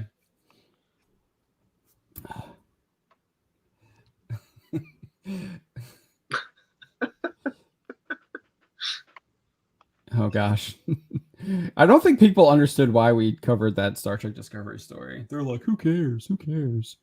Yeah, didn't she get married in 2019? Yeah. Yep. Yeah. And now she's changed her tune. Okay. The whole point of those stories like that is to expose hypocrisy. Like that's why we cover those stories. It's in the article. Yeah, so here is the new Batwoman, and these ratings are worse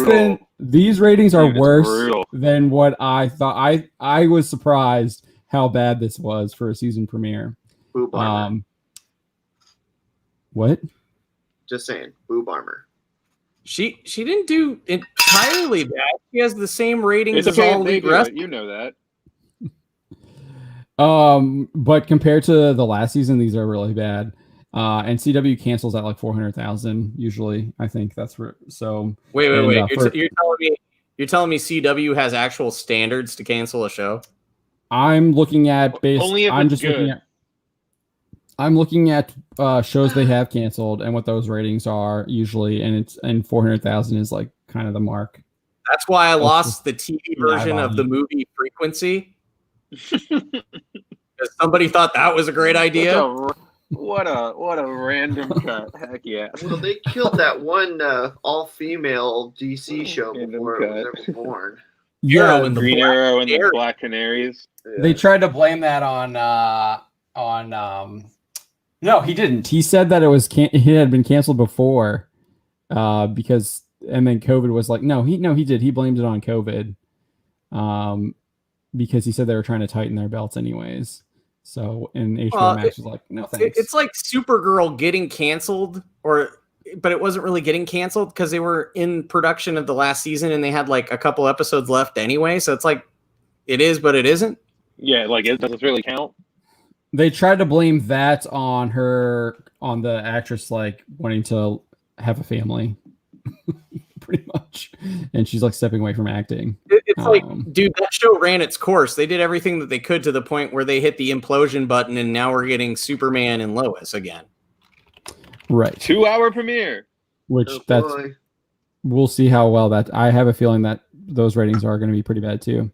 And he doesn't have just one son like he has in the comics. He has twins now that have superpowers. He's got twins, and they're opposites. Like one is an athlete, and one is a nerdy kid, and the nerdy one is the one who has the superpowers. The other one doesn't. If they're doing this, if they're going to do this, we better get the red and blue 90s suits on his sons. That's all I'm saying. So here, I'm going to try and pull up here. The last season of Supergirl, season 5. Animated Invincible. I'm good. I don't need to watch Lois and Clark. So Supergirl season. I just like those costumes a lot. So this is why this Batwoman ratings are so bad. So Supergirl's getting canceled after season 6, right?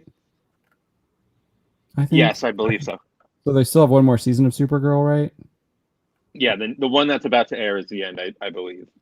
Right. So just to give a reference here, I didn't put this in the article. I probably should have. So Supergirl season 5, season premiere had 1.2 million viewers. Season 5 Supergirl, with a 0.37 rating in the 18 to 49 demographic. Toxic Man Flu is saying he's going to turn into a toxic eggplant, and he's calling it a night. Thank you for joining us. The Blackhawks will probably not be making the playoffs this year. Whoa! No, we got like 2 or 3 years. We have to rebuild after rebuilding. Isn't your main guy out? Bring out Taves. Yep, Taves is out. I'm waiting for the Dune book. It's not there yet. Yeah, Toxic Man Flu says they suck. They're probably just as bad as Batwoman. At least they're keeping their name. How dare you, sir? They're better than Batwoman. Take that professional hockey institution and compare it to Barlanti trash. Toxic Man Flu. Toxic Man Flu is saying Taze is overpaid trash. Didn't he win 2 Stanley Cups? I think. Yeah, but that was years ago. So I kind of almost 3. agree. Yeah. Meanwhile, Ovechkin is still scoring 50 goals a season. Okay. We'll see if he does it this year. He's getting his tone out. He's got it out. I'm surprised. What you are talking about? What Don should start doing is he should start reading. He should start actually reading the book over top of us. Every time this happens. Yeah. Or if we had the ability to put captions like he's typing, like it just says Don's reading as the caption, like dot, like video game. Yeah. But yeah, so the season premiere Supergirl season 5 had 1.263 million viewers, 0.37 rating. By the season finale, it was down to 648,000. So it literally lost like 50% of its audience, like around 50% of its audience. But that wasn't the lowest rate. That wasn't the lowest viewed show. The 17th episode, it looks like, I'm just scanning here, it had 607,000. So people dropped it like a bad hat. Yeah.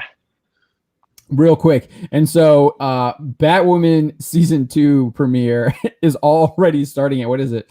Let's see. 500? Season 2 premiere is at 663,000. Yeah, it's already at 663. So it's basically just 20,000 more than the season 5 Supergirl premiere. And if you compare that, you think it's going to drop another 50%. Like they're going to be at like 300,000, which is definitely cancellation. And they I don't think this is moving to HBO Max or the DC Universe service. I did a video, I think last week on this. It was about the showrunner saying that there was going to be basically saying there's race politics in the show. I wouldn't be surprised if it gets at least a 3rd season or a 4th season, despite absolute horrid ratings, because it's a woke show. Push it as hard. Yeah, push it as hard as they can. And Hollywood doesn't care about profit, and it's all about power and agenda. And I don't think that's going to change. I think they're just going to double down on that even harder now, I think. Well, it's one of the few things when you see the Berlanti side of things and then you see the HBO Max side of things, because I'm glad that Titans is still continuing. That's one of the few shows I enjoy kind of from this DC TV stuff. How? But they cast let me get to my point. So they cast a Batgirl. They have Barbara Gordon as Oracle, and what I think is kind of neat. Shocked she was not race swapped. Shocked. No, No, and I think they're going to have that was really surprising too, because the actress herself is an amputee. So I don't know how crazy they're going to go. She's going to be Oracle, you think? They're Yeah, going to go Oracle. Okay. Because she's missing, like, she has a below the knee amputation on one of her legs, so I don't know if they're going to go real extreme with that Joker scene. Here we go. Oh, I didn't know that. I looked at pictures. I maybe I just saw her from the waist up, so she looked. I didn't notice that. I know. Cardinals in for the show. Somebody had to strike one. I actually like Titans. Yeah. How do you like that? It's okay. I've got some guilty pleasures too. Don't worry. I watched the first season and I watched half of the second season and then I noped out. Because it was the schlock in season 2 that got me, in all honesty. And I'm a Red Hood nerd. So you love the Superboy scene Superboy episode. Not even the Superboy scene. I love the scene where Crypto grabbed the damn missile. See, the Superboy. I only got to the Superboy origin episode, and I thought that's when I stopped watching because I hated it. I'm actually gonna get Red Hood that kind of resembles Jason Todd's character a little bit more than what they've done in the past. So I will say the guy who played Jason Todd in the episodes I saw him did an excellent job. And they kind of he actually has a differing personality in comparison to Dick. Like there's key parts of it out of Titans that I do enjoy. Yeah, the Jason Todd, the way he's written is actually is a highlight of Titans. I really loved. I will say, I think the Aqualad episode of season 2 is probably some of the best. Is one of the best superhero television episodes ever. That night, I enjoy some of the grounded stuff, like the Hawk and Dove. Yeah, the Hawk and Dove stuff is pretty good too. That I also like kind of like the Purple Man manifestation of Batman being in Dick's head. Like he's kind of seeing like this amplified Bruce Wayne like hanging out with him kind of as a ghost. Is that in season 2? Yeah. I stopped after the So you don't really see Bruce Wayne as Bruce Wayne until the end of the season. So it's kind of like this Purple Man thing where Dick's being haunted by this manifestation of his head of Bruce. Okay. I never got to that. But yeah, I like the Hawk and Dove stuff from the first. I like the Hawk and Dove stuff from the first season. Like the Trigon stuff was just absolutely pathetic in that season 2 premiere. That was horrible. That was some of the worst superhero stuff I've ever seen. And the Thanagar stuff was like, you could tell that it was really toned back for budget. The Thanagar stuff is that from the end of the second season? Yeah, Starfires. Oh, that's not Thanagar. That's Rand. No, yeah. Coriander? Yeah, Corey. Yeah, she's a Thanagar. Yeah, sorry, I'm confusing. Tamaranian? Yeah, Tamaran. Yeah. Her name. What is it? It's Thanagar is Hawkeye. It's Hawkman. Tamaran. Yeah, but you could just kind of tell that with her stuff and bringing in her sister and like the one guy who's like a guardian and all that. It's like, okay, that kind of got cut for budget because they really blew it on Superboy. Right. Yeah. I only saw the little bits of that where she was dealing with the guy who was trying to get her back. The Deathstroke. The guy who they got to play Deathstroke got the character better than I've seen anybody portray Deathstroke ever. I don't know. I dug him because cool. Manu Bennett does a really good job. Deathstroke's written really well on that show. But you're seeing Deathstroke after he is Deathstroke, not turning into Deathstroke. Like the more cool, calm, collected Terminator origins. Yeah. Well, Manu Bennett plays both. Like in that, what's the third season, I think, of Arrow where he is Deathstroke, who's cool, calm, and collected. That's probably the best season of Arrow. Is that third season? That's probably most well written stuff. Yeah, and then we got Damien. Yeah, but the Deathstroke stuff is really good in that. So I just dug because they kind of also incorporated the Judas Contract storyline where it was more they didn't use Tara, they used his daughter Ravenger. Right. So in place of Tara. So I mean that was the Asian shit. That was the white, she's got the white hair, right? Yeah. So that was kind of like Jason Todd's love interest, and it was skirting the issue of was he gonna go be a Titan or was he gonna go invest in himself? And just I enjoyed that story. Like honestly, the Jason Todd stuff could have been like its own series in itself. Yeah, I will say I like the Jason. That's probably the highlight of that, and then that Aqualad episode where you get the flashback of Deathstroke just blowing everything up with Aqualad. It's really good. I don't want to spoil. I mean, I guess I can spoil it. It's been out for 2 years now. So yeah. I think you're okay with the moratorium on that. Yeah, it kills Aqualad. It's still such a good episode. I think. All right. So yeah, the Batwoman ratings are absolutely abysmal. 663,000. That's pretty much on par with the end of Supergirl season 5, and this is the premiere of season 2. People have pretty much like noped out. I think if you scroll down, I've got the season 1 ending episode, which had 1.86 million. No, that's the season 1 premiere was 1.86. So you had almost an 80% drop there. The season 2 premiere had even lower viewership than the season 1 finale. Yeah, that's right.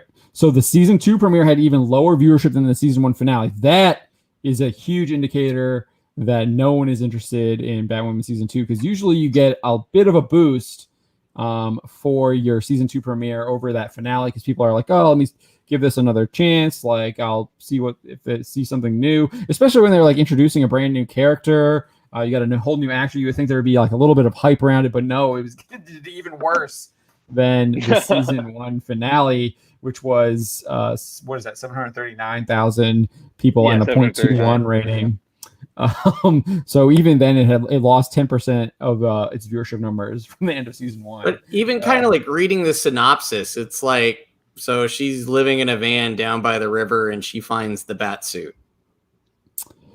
Tight. Yeah. I don't really care about the story. Super honestly. deserving of the identity. The story. I don't. In the same vein as in the first season, when Cassandra Cain put on the Bruce Wayne bat suit, this suit fits her perfectly.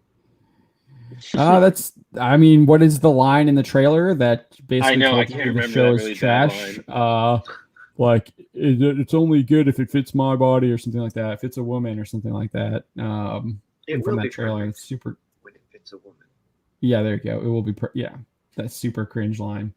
But yeah, Batwoman didn't change writers, so still the dumbest show made. Yeah, I think Mark 6'3", it's the nail on the head there. And he's saying he's also saying he's not looking forward to the next 2 years. I think you might want to extend that forecast. Yeah, dude. We got a ways to go. Well, I mean, you don't got too many Berlanti shows left when you think about it. Like they're wrapping up Supergirl, they're wrapping up Black Lightning.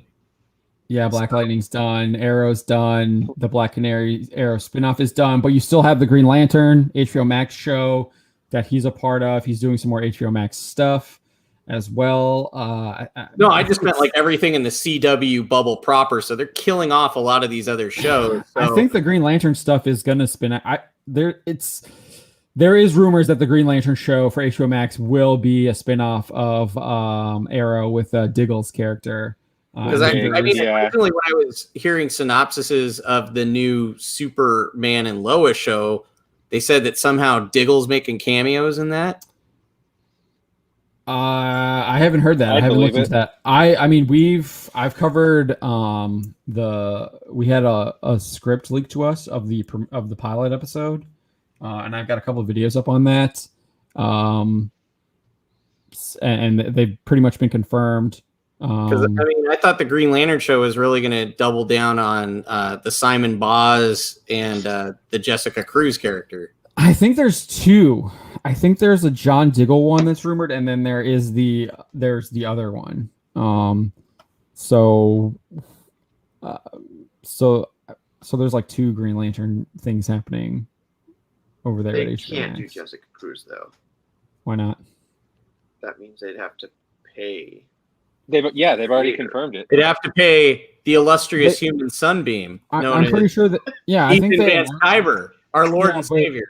Latest word is on that stuff is nothing. Though. Yeah, those people, like, you have to understand, comic book creators don't get anything, or hardly anything from that. Like Chuck Dixon covers that pretty well. So I think Graham Nolan's talked about it as well. But what they get from that creator guy is not a lot. Well, the Ben 10 creator guy is talking about that too. The only time that EVS mentioned it was like all the name drops for the stuff that he created in Justice League. He's like, yeah, I think I got a check for like $400, but that's still a check for $400. So right. I don't think Chuck has ever said. I just know he kind of like says like, yeah, I got a check, which is great, but it's not a lot. And I know there's like something going on with Marvel right now where once Disney took them over, if you weren't already in their system, they stopped paying you for their sales. Yeah. And that's like on top of the stuff that's happening. Authors. Yeah, that's on top of the stuff with like the Star Wars stuff. So they got their own problems there. I think one of the guys that just joined Comicsgate, he did a bunch of stuff where he did a bunch of Black Widow covers, and it kind of goes into vein what you're talking about, John, but because it's connected to the movie, they haven't debuted yet. So he's like, well, I'm still going to get paid, right? And he's kind of in that floating boat. I think it's Jonathan Davis. Okay. That's nuts. Might have to look into that. Yeah. He's the same guy that finished that whole Metal Men run before he went Comicsgate. Okay. Yeah, I really don't pay attention to like the only time I know what's happening with like Marvel and DC is when Spencer talks about it now. I hardly pay any, or if I see like a headline where it's like right. What did JB write the other day? Like why Batman isn't a billionaire anymore. It's just like, okay, yeah, this sounds like some cringy, stupid stuff that they're doing. I'll have the guy like JB's our guy who covers DC. So I'm like, okay, please write about how stupid this is. Yeah, I didn't get that whole metal story arc only to do their 4th reboot in less than 10 years. Yeah, Chris Neville is saying you're talking about a guy named Shane Davis. Yeah, Shane Davis. There we go. Okay. Yeah. But yeah, I wanted to get back to what Mark6366 was saying. He's saying, I'm not looking forward to the next 2 years. I do think it's, I mean, I feel like I harp on this a lot. And I know when I've been on other channels, they seem to think that there's like some kind of bright spot for the future. And I'm like, nah, dude, like these people aren't changing.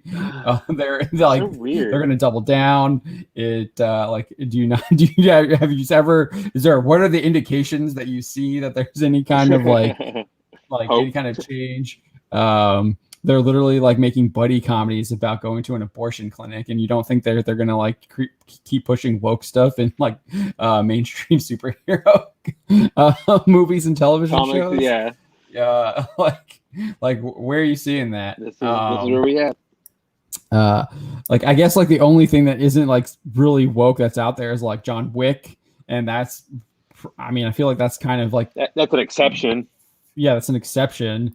I'm trying to think of something else that's maybe like the Denzel stuff with like Equalizer, stuff like that, because that's dealing with. It's kind of like I told my friends like revenge stories, like Equalizer. Like I read my fair share of Marvel comic books, but I literally told one of my friends who's not tuned to geek stuff, I'm like, well, hopefully we don't, it seems like the running story arc or the running trope right now in Marvel comics is to be pansexual, like what they did with Wolverine, what they did with Star-Lord. And he's like, wait a minute, Wolverine's into Scott and Jean? He's like, what the hell, man? Like, yeah, nobody likes it. It's like Pando Lando. So I think that's a Jean Grey thing again. Like how she turned Iceman gay. Now she's just like, I'm tired of you guys fighting over me. Yeah, dude, where's the crossover event where the Avengers? It's still stupid, man. Her? It's like, still like woke garbage. Well. Like it takes you out of it. You're like, dude, who wrote this garbage? Yeah. Yeah. Like I don't need to see flirtation scenes where Wolverine has a room and like in Hickman's grand design, he shows you the moon base for the Gray family, and there's an open door for Scott, and then there's an open door for Jean. So Wolverine goes both ways, kids. Stupid.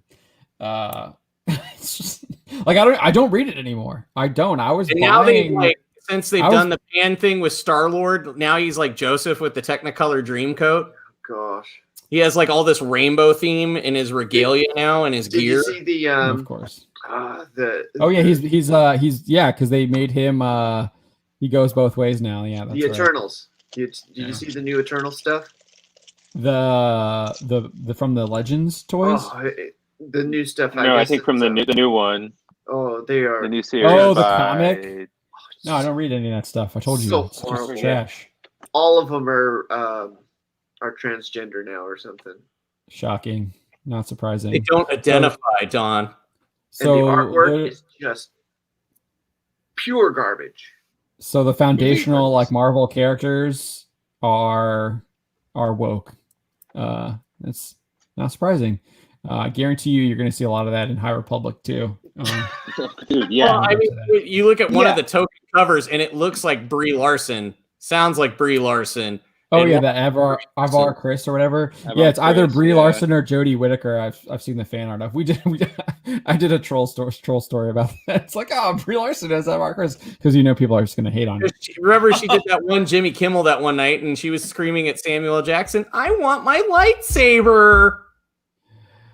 Yes, and she'll get it. I mean, that's literally something she did it wasn't. She did that before Kimmel too, because she talked about it on like an on-set visit with like the press or whatever to Captain Marvel, and then I guess she did it again on Kimmel, and she tried to win some points back by like wearing that like black dress that showed off everything.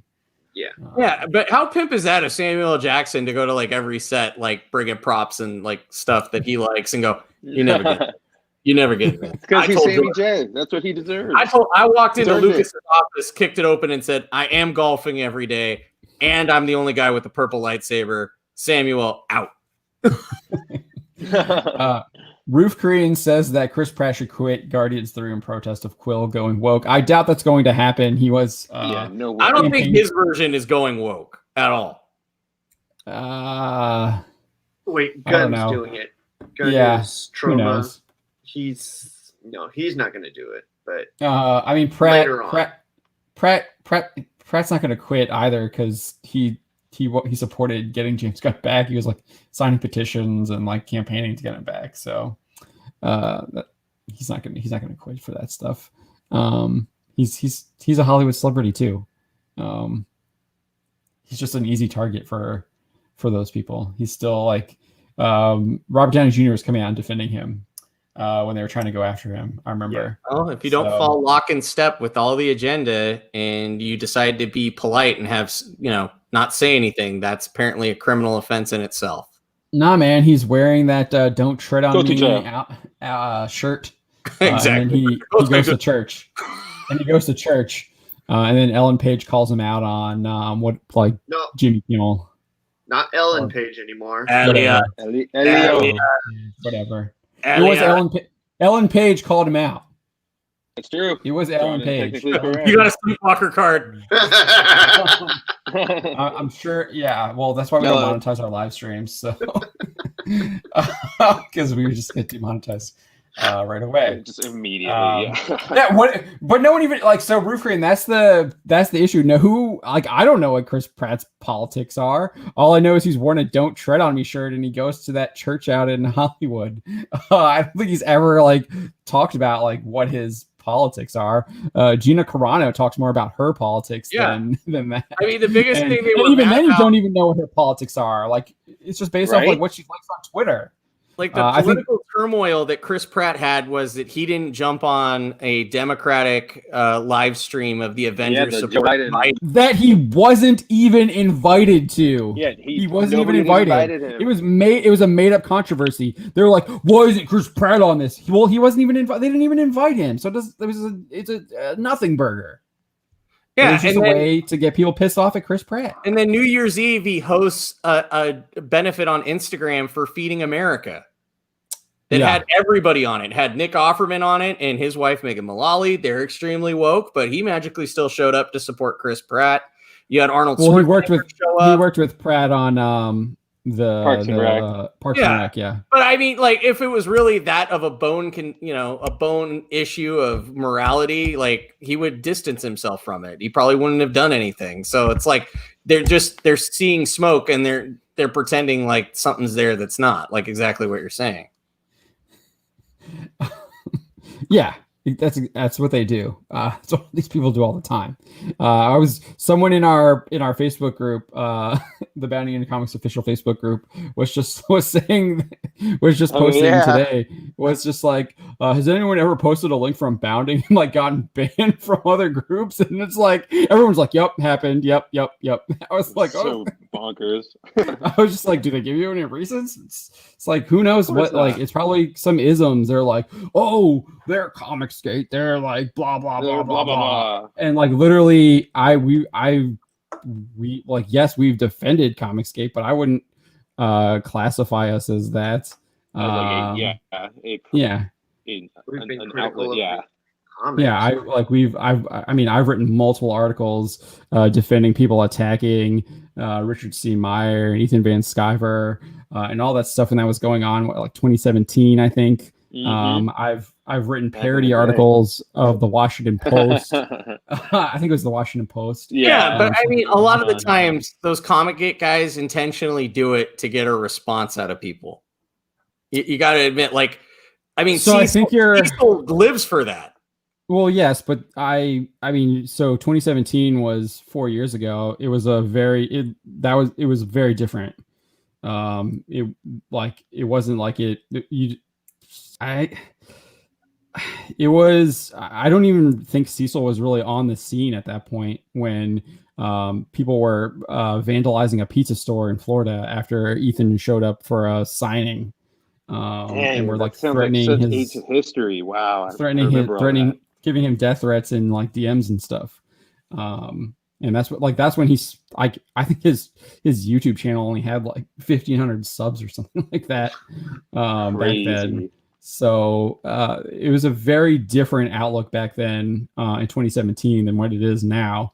And that, like, that's when we were we were doing a lot of the coverage on that stuff and just defending these people who are being attacked for labeled all these kinds of things without any evidence, just because they had different political opinions. Yeah. Well, I mean, but my thing is that always the slant about Comicsgate is like they push their agenda in their comics. I'm like, it's Cyberfrog. Have you actually read the comic book? It's that sounds like projection, because that's like the opposite of what a lot of the people are saying. The whole before even Ethan kind of came onto the scene, it was all about critiquing the agenda in the comics. That's a lot of what like Richard C. Meyer's commentary was on his YouTube channel. You had people like Captain Frugal, all of these old school guys. That's what you're just critiquing the wokeness that was being pushed and the propaganda that was being pushed in the comics, like that stuff. Like, and that was back in like 2015, 2014 is kind of where that started. I remember some of the biggest stuff was the Batgirl variant cover with the Killing Joke homage. I think that was 2014, and then you had the Spider-Woman cover with Milo Manara, and then they're like, "Oh, Spider-Man's never been in that pose." Wonder Woman Rebirth had the Frank Cho covers, and then like one of them, Wonder Woman didn't have like underwear or spats because she was in like gladiator gear, and they booted him off for that. Yeah, they got Frank Cho kicked off. And I think the variant covers. Yeah, J. Scott Campbell was like getting called all kinds of nasty things. They were calling him I'm not even going to repeat it, but we covered all that stuff. Yeah. And that dude is like he's a Democrat. So they didn't care. Like they were just trying to go after all the lockstep. And Frank Cho is doing all of the weak kicks, making fun of those people. So it was a very different landscape. And then obviously like Cho and J. Scott Campbell like decided to like jump on the TDS bandwagon as well. Yeah. So I mean that like rapidly changed, because it used to just be about like these people just whining about like sexy comic art. That's one of the main draws for comic readers. I would argue is one of the reasons why comic book sales have completely cratered and manga is like dominant. I mean, just dude, like My Hero Academia still has like extremely like attractive females in there. Yeah, dude. Whatever. Seven Deadly Sins literally has like Seven Deadly Sins literally has what's the guy's name? The Wrath, Sinner Wrath. What is his name? Oh my gosh. Starts with an M, I feel like. Frick. Yeah, I'm totally blanking on it. I can see him plain as day. He's got like the Wrath tattoo. But he's always like messing with Elizabeth, and and there's a lot of PDA. Dude, Psylocke right there, man. Can't have that anymore. And like you were saying, that apparently the Eternals artwork is like absolute trash, and then you have like, and there's no action either. It's just like 3-4 pages of people just talking back and forth, and it's just like, dude, what is going on here? Meanwhile, you look at some of like the best like Spider-Man stories. He's literally like fighting multiple villains each issue, and there's like tons of action happening. He's like jumping from scene to scene and stuff like that. It's just I don't need, like, that's what I'm saying. I don't even follow a lot of Western comics anymore. The only stuff I'm really looking at, there you go. There's some Black Cat. Dare you? How dare you, Don? These are the most important stories being told right now, John. I can't believe you're not reading Western comics. They are important.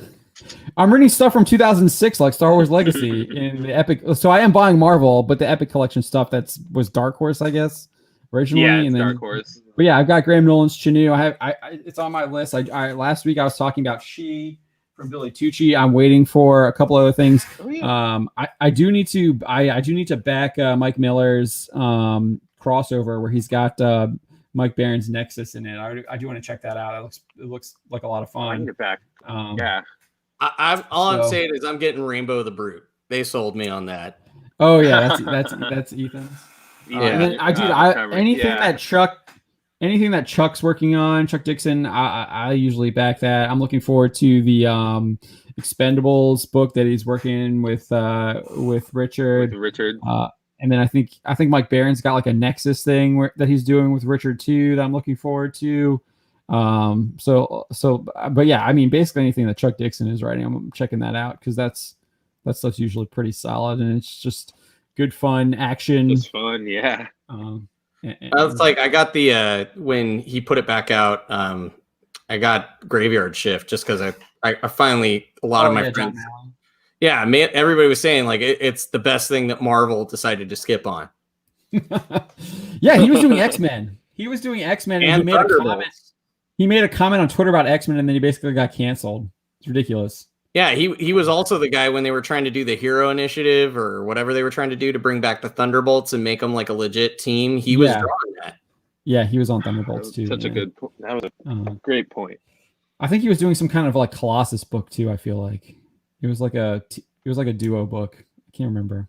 But I mean, you just look at the way how Graveyard Shift is designed. It was totally could have been an easy launching point for Marvel to reignite their horror line and bring some new, this crazy concept in mainstream comics, original new characters that are not rebooted. Or not like knockoffs. Like what does Eric July call them? He has like a name that he calls them. Oh yeah, he does. What does he call them? Well, I've also heard other people call it Wokomon, where they put them through the Wokomon generator. And now tokens, I think. Now you are a non-binary snowflake that got your powers from internet gas. Yeah. That's Never ever. What it is. But yeah, I think he just calls them tokenized versions of the characters. And especially the live action, he's just like, you're getting just a tokenized version. He's just like, we have like lots of like really cool characters, and he like points to his wall. He's like, look, I got like Bishop and Blade and all the guys he's got. Luke Cage is back there, I think. And like Luke, the first season of Luke Cage was actually really good. Until they killed off Cottonmouth, which was a terrible decision. I mean, Bishop, the X-Men who barely had like 5 minutes of screen time before getting obliterated. Yeah, in Days of Future Past, yeah. And they never even show him in the past too, which is horrible. But I guess that's because that's because he's still jumping through time because he had murdered Charles Xavier, right? Isn't that how it happens? Right? And then he has Fox adaptation. Yeah. Well, I mean, Days of Future Past did give us like the most epic comic book scene ever, though. Movie scene, one of the most. I think it's like it's top 5 for sure, top 3. I would argue. The only thing I could like the Blade opening scene is like probably up there, and then the Batman Doc scene, but then the Quicksilver breaking Magneto out of the Pentagon. I mean, that scene's Yeah, freaking like awesome. I will say, like, it's crazy to think about this, but like that scene tops Magneto breaking out himself, because that Magneto breaking out of that wherever like Stryker had him. X2 with X2 with the beer, is, the beer, yeah, that's actually a really good balls. scene too. And I just love how he's like, and then he like just like floats on like the disc, and he's just like, I'm like a badass. Like I don't even have to. I'm just like gonna cross my arms and like I'm coming out. And that like, yeah, I'm trying to think like what are like great. Maybe we'll write an article like the greatest like superhero movie scenes. Yeah, live action superhero movie scenes. Yeah.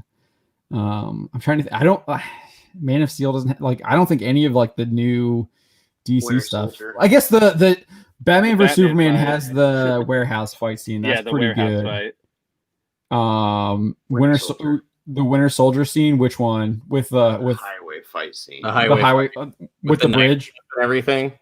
with the where Black Widow has to like run away. Or the one where Black Panther is chasing. That's Civil War. Black Panther is chasing him, right? That's Civil War. War. Yeah. Yeah. So a little bit later in the highway scene when their vehicle flips and like what Don's talking about, where like Steve finally just decides to start fighting him, and that's where he knocks off the mask and he sees that it's Bucky. Right. Oh yeah, and Bucky yeah. When he catches the shield, right? Yeah. Yeah, he's got the grenade launcher, right? Yeah. He has the grenade or launcher. That highway scene that's kind of in the middle of the movie. Yeah, he's on like this overpass bridge, and Cap and Black Widow are like below, and then he jumps down and starts like hunting them. Going to town, yeah.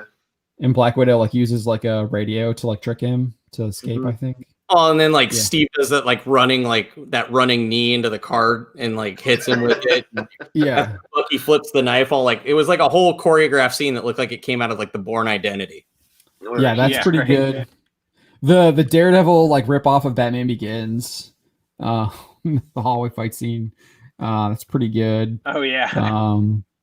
The Punisher Daredevil in what was like episode 3 or 4, I think that was pretty good. Yeah, that's a really good fight. Or a really good scene. And then what else? I'm a big fan of the Doc Ock train fight in Spider-Man 2. Yes, that fight is so good. Yeah, that's up there too. That's a really good fight scene. That's a good fight. I like season 1 of The Punisher where he fought all those guys at the construction yard, just because it was like really gritty with a sledgehammer. Yeah, that's at the beginning, right? Yeah, or it's like episode 2 or 3. It's like episode 1 because they killed the kid at the construction site. Yeah, I like the Punisher scene where he like infiltrates the guy's house too, and you get the fight scene against the Hulk in the Desert's a good one. Hulk in the Desert? Yeah, from I'm pretty sure Mark 63366 is talking about from the very first Hulk movie where he's like bouncing through the desert. He's like smashing up the tanks. It's like I hated the way they filmed that scene. The matter that entire movie is trash, but it's like the best thing from that movie. Yeah, him jumping through the desert. I hated the way they edited it and filmed it. It's horrible, dude. Yeah, the whole comic book like panels. I don't think that would make my top list. It's not my top list. That's what Mark said. He liked it. Yeah. What else is there? Oh my gosh, the Magneto scene in First Class where he goes to the Argentinian, or I think he's in an Argentinian the bar. I love that. Yeah, hunting down the Nazis. Yeah, that's such a good scene. Yes, that's a really good scene too. I really like that one. First Class has a lot of good scenes. I really like First Class. Count Kingsman as comics, or is that really in the vein of action? It's not a superhero, but it is a comic book adaptation for sure. Because I mean, the two scenes, the opening first bar fight and then the church fight. That was just like classic. Yeah, the church fight is classic. I remember the media was getting all pissed off because people were they were pissed off because one side, like, because the people were using it politically as a meme, and they were like, "Oh, this is so bad." Oh when yeah, these people, I remember that. when these people use it as a meme, but then they're like, "Oh, I love it when these other people use it as a meme." And it's like, dude, it's the same thing. Like, rules for thee, not for me. Yeah, but yeah, no, that scene is classic. I'm trying to think what else is there. Iron Man doesn't. I don't feel like Iron Man has like any classic fight. Iron Man's got the cool, the very first scene where Tony's showing off the weapons, and he like lifts his arm, and then it just like ripples the desert. That's pretty cool. Yeah, it has moments. Jericho missile. Yeah, I like when he also like he shoots the missile and then he walks away at the tank. Oh he's, yeah, like, taking out like the 10 first rings. time he's Iron Man. Yeah, that's kind of cool. But I don't know. It's not at the top. Yeah. I'm trying to think like. I would say Thor Ragnarok, the gladiator scene between Thor and Hulk. That was kind of fun because it had that tonality where it's like he's like, "Oh, we're not gonna fight," and then they started breaking into the fight. I like for a Thor scene. I like the fight against the Jotuns in Jotunheim. When he first that's a good one. It's like an opening scene. Mouth of that like ice hound or whatever. Yeah, that is such an epic. I love that fight scene. It's so good. Honestly, oh no, go ahead. No, I was just gonna say you start seeing his teammates are starting to like get injured and like are starting to lose, and Thor's just like, "Yes, the rebel battle is great. Like, bring me more. Let's go." He's like, keep going. And he's just like, "Dude, your people are dying," and he's just like, "Oh, the bloodlust." But yeah, I really like that. That's a great. The fight scene in that is fantastic. What were you gonna say? I was gonna say I genuinely like the scene from Infinity War where everybody snaps. Like I think the snap is a really good scene. That's not a fight scene.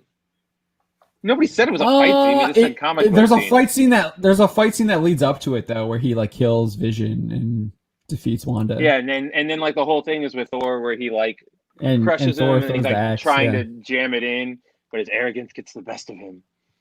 He's like, "You should have chopped my head off." Yeah, no, Doctor Strange fighting Thanos was in Endgame or Infinity War. Yeah, Infinity War. Dude, Doctor Strange fighting Dormammu. I'm here to make a bargain. No. I liked it. I thought I liked it that it showed that Doctor Strange has to use his wits to defeat an opponent, and you usually without using brute force, and I did like that part of it. But no, the Infinity War scene against Thanos on Titan was really good. That's a good one. Yeah. Like he didn't name all his stuff, but in my mind, I'm like, okay, those are the Crimson Bands of Satarak. That's the flaming sword of whatever the hell this freaking name is. What are you talking about? All the stuff that Doctor Strange was using in that fight against all the spells, yeah. Oh, right. Oh, yeah. Okay, that's he was busting out his whole Rolodex of incantations and whatnot that he knew. Right. Yeah. And even a couple of the counter spells, because I thought he like turned something into like butterflies or some shit. Yeah, he did alternate dimension stuff and then mirror dimension stuff, and then switched out a destructive wave. Or even like the Star-Lord stuff where he was jumping around, gave him the bird, they were opening up the dimensional portals. That adds some. It's just I can't really think of anything Ant-Man wise where I was like, oh, that was a good fight scene. Because I mean, I really consider that like the comedy of the Marvel universe. Oh man. I'm trying to. The prison break scene from Guardians is pretty good too. Yes. In the first one. Okay. And then I still don't get. I understand the whole TV notion of them generating Disney Plus series, but how are you going to even do anything that's going to be PG-13 for Moon Knight and do it justice? Well, so they've already said that Deadpool is going to be R and it's going to be part of the MCU. So it's possible that you do I mean, they're already in that Disney Investor Day meeting. They confirmed they were putting mature stuff on their foreign Disney Plus platform, which is like Star or whatever. So I wouldn't be surprised if you get that in the US as well. Dude, if they put Deadpool on Disney Plus. Yeah. So yeah, I would right now Deadpool's on Hulu. I mean, if you're gonna make Deadpool 3 or whatever they're gonna call it, and it's gonna be in the MCU, you would think that would be on Disney Plus because that's where they got all the MCU stuff right now. So and they already said they're gonna have they have Logan on that Star thing, which is Disney Plus for like their foreign, like abroad or whatever, outside the North America. I mean, are they going to do it like they've done with like all the nonsensical stuff that they've done for like Sky Television with like, here's going to be 80 pre-warnings before you even start the movie because they're smoking, they're cursing, they're killing, they're doing this. They say warning. Yeah, they'll probably be like your typical like parental warnings and stuff. I wouldn't be surprised if they create some kind of separate tab for it on there. But I think it's coming. They're already doing it abroad. You mean like kind of like a precursor tab? Like when you watch a mature-rated YouTube video, you're going to have to click OK before you start the movie? No, I think no, I'm thinking like they'll have like a category or whatever, like adults or something like that. Plus age restrictions, of course. Yeah. Yeah, I think that they're going to go that way, personally. Especially International Women's Day. They already talked about creating a mature Marvel line as well. I think that was like when they were initially like finishing the deal. Max titles? No. They possibly could be something like that, but they were talking about anytime soon. What's that? I don't think we're going to see the Punisher in that anytime soon with good old Barenthal. Oh well, Punisher. That's all stuff stays on Netflix. That's not coming to Disney Plus. No, I just they have the rights back to it. So I know for Spider-Man 3, they had Charlie Cox film a Daredevil scene. Yeah, the rumor initially was that he would be Spider-Man's lawyer, and it seems because of COVID and the delays with filming, that might actually be happening. Who knows? Who knows? Maybe Don has more information on that. It looks like he does. But we'll have to wait till Friday. Wait till Friday. Okay, there we go. See, I did a teaser and teed that up, and I didn't even know it. So I did want to bring this article up because we're talking about streaming services. Spencer, I know Spencer's. His thing is.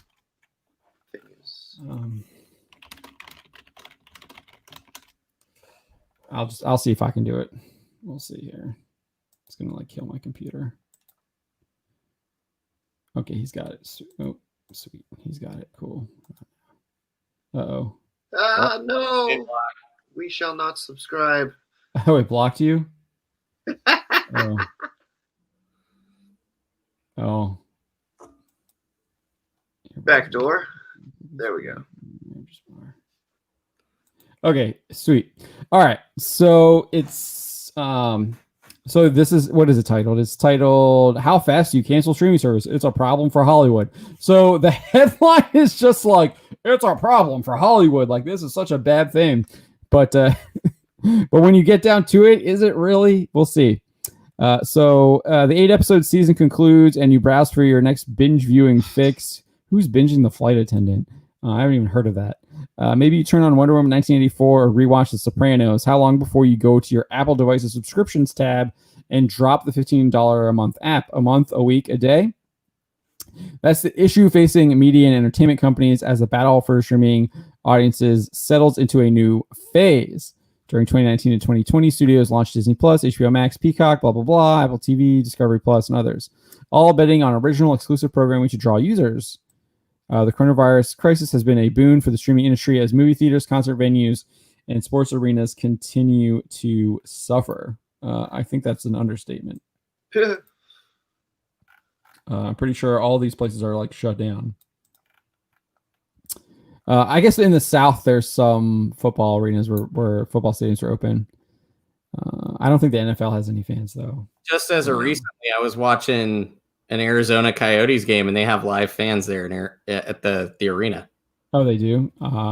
Yeah, they did not in Buffalo. They did not in Pittsburgh, and they're not going to have them in DC. So I don't like. But yeah, that's interesting that the Coyotes got them though. Well, it's kind of par for the course. Yeah. I keep forgetting that they're the Arizona Coyotes now, not the Phoenix Coyotes. So the problem is that because they are so easy to cancel, those services are seeing a lot of people leave after they finish watching the shows that convinced them to sign up in the first place. That phenomenon, known in the industry as churn, is a growing headache in the streaming wars, according to a new report released Monday night by professional services giant Deloitte. Deloitte is a huge company. They're one of the big four consulting firms in the world.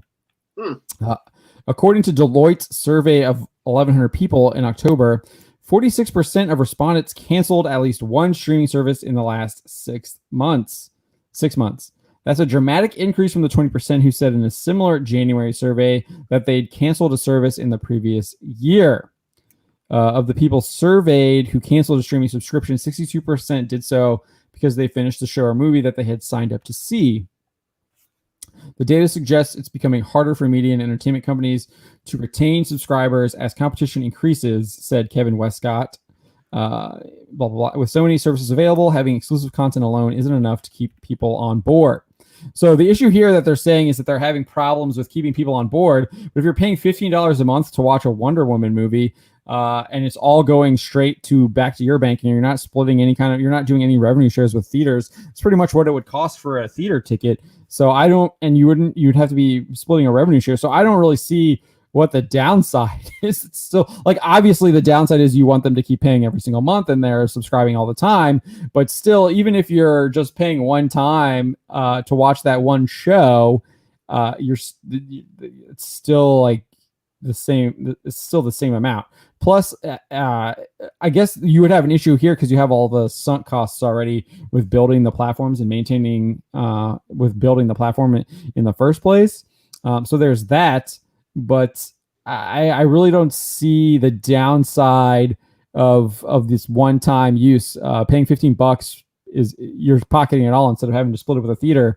If that's a movie, and even if you do the Disney model, which is pay $30 for Mulan before it became free, you probably were pocketing even more in that case, because then you're not only getting the $7 or whatever that Disney Plus is, you're getting $30 on top of that. So you're getting $37, almost $40 for a single viewing, where it would have cost you just $15 or whatever for a movie ticket.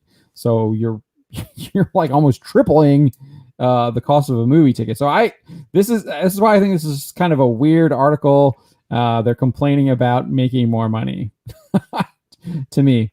But it just seems like they're just whining because people aren't consistently paying them every month, which is what they want.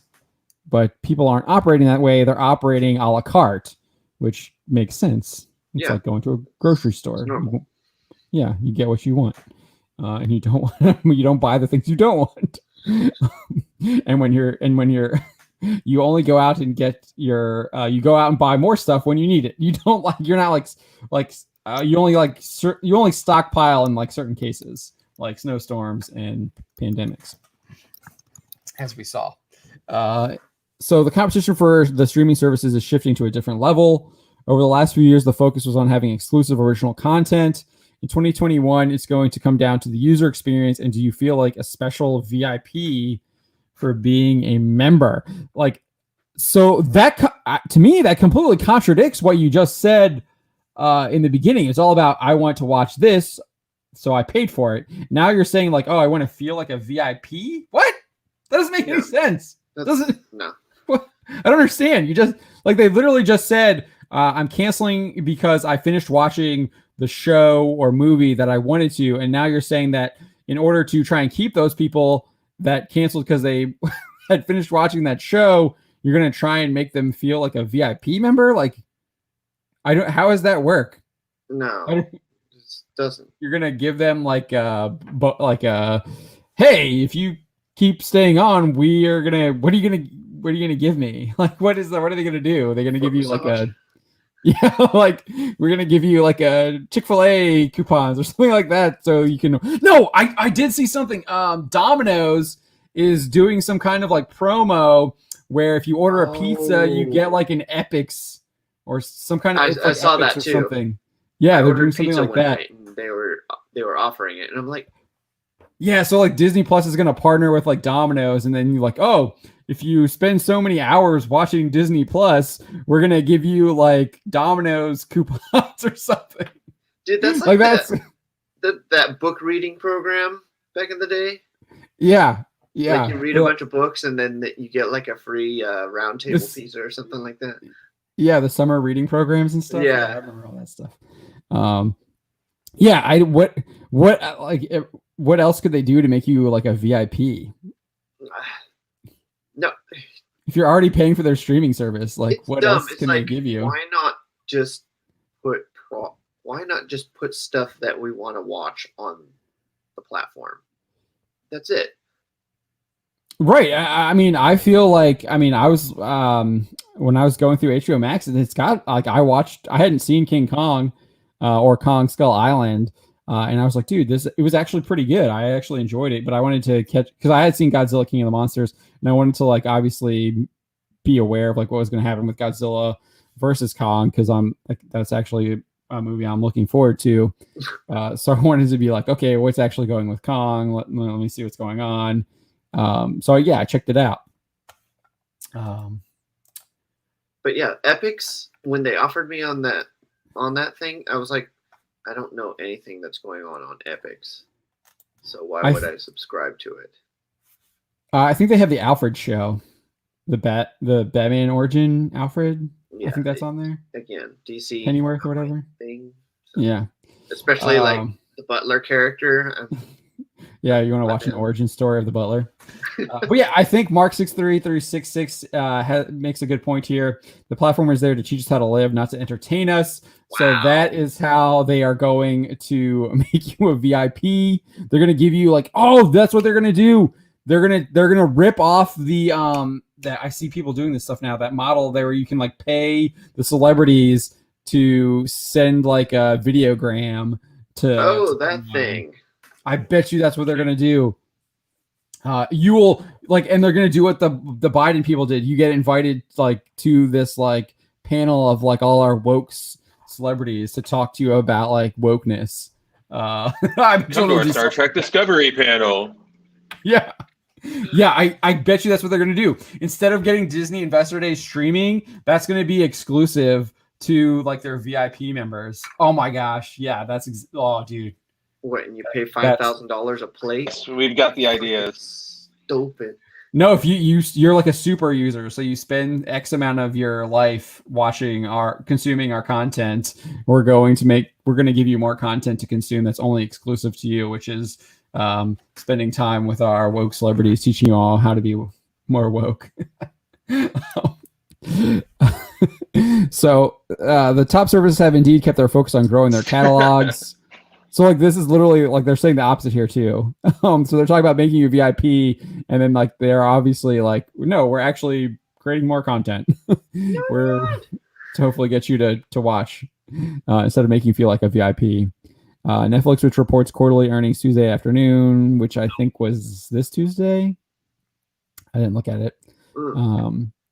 Has taken pains to keep a steady flow of fresh series coming to the service. Queen's Gambit and Bridgerton, which is apparent like this is like the woke programming that Mark's talking about. Bridgerton is, from what I've heard, is like extremely super woke. Yeah, Mark 636 is saying sounds about right. More access to the woke. Disney. You got the head of creative content over at HBO Max now. Doing what? What? The BLM person. Oh yeah, that's right. Yeah, you're right. Oh yeah, yep, exactly. The BLM co-creator is now like an HBO Max executive. We're gonna push communism. Yep, she literally said that she was going to be doing that.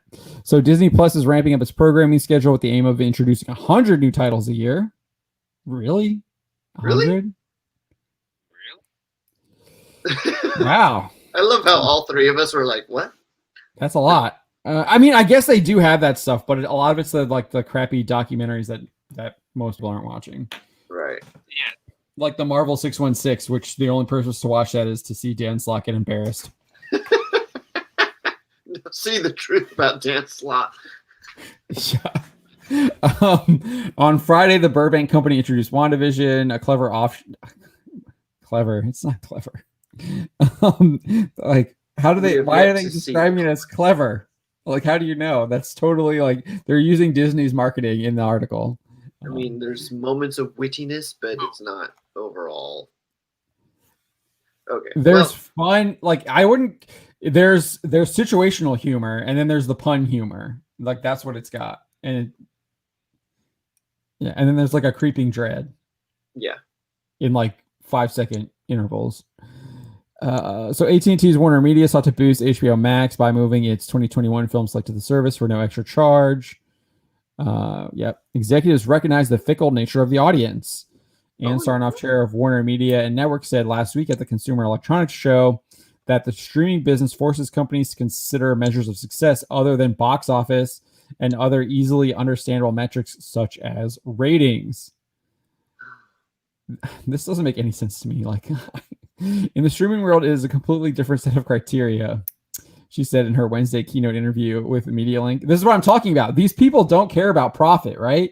Like, it's not like when you look at ratings, that is a direct reflection on the better type of advertising you can get. So like, the higher your ratings are in the demographic, the more advertisers are going to want to spend there. So you have more competition and you can get better quality advertisements from people who are willing to spend more, which usually is car companies. Like literally, if you watch Mad Men, you know this. Cars are the big bucks guys that are going to be spending the money. Like Mad Men is right about that. That's true. That's 100% true. Right. So that's who you're going to want car commercials, because those are the high dollar commercials you want. It means you're making more money in ad revenue from your show, and then obviously whatever cut that the shows get from the cable packages. I'm not 100% sure on how that works, but obviously your like ratings as a reflection is kind of a metric that can mirror what kind of revenue you're making, and then box office is obviously just straight up like a revenue number. Like, and then you factor in whatever the cut is that the studios usually take. I think it's like 90-10 first week, and then it like slowly theaters start taking up more as it goes on. But who knows if we're even have theaters come back? I personally don't think they're coming back anytime soon. No, and I've been saying that since the beginning. And so far I've been proven right. So I don't understand why your streaming thing would have different metrics if you're still looking at revenue, right? Your metrics would be how much revenue you made that month off of your streaming service. And then obviously from there, you would look at other things to determine the health of it. Like, are people staying with you? Like, what is that churn rate look like? You'd look at like total subscribers, then like subscribers leaving.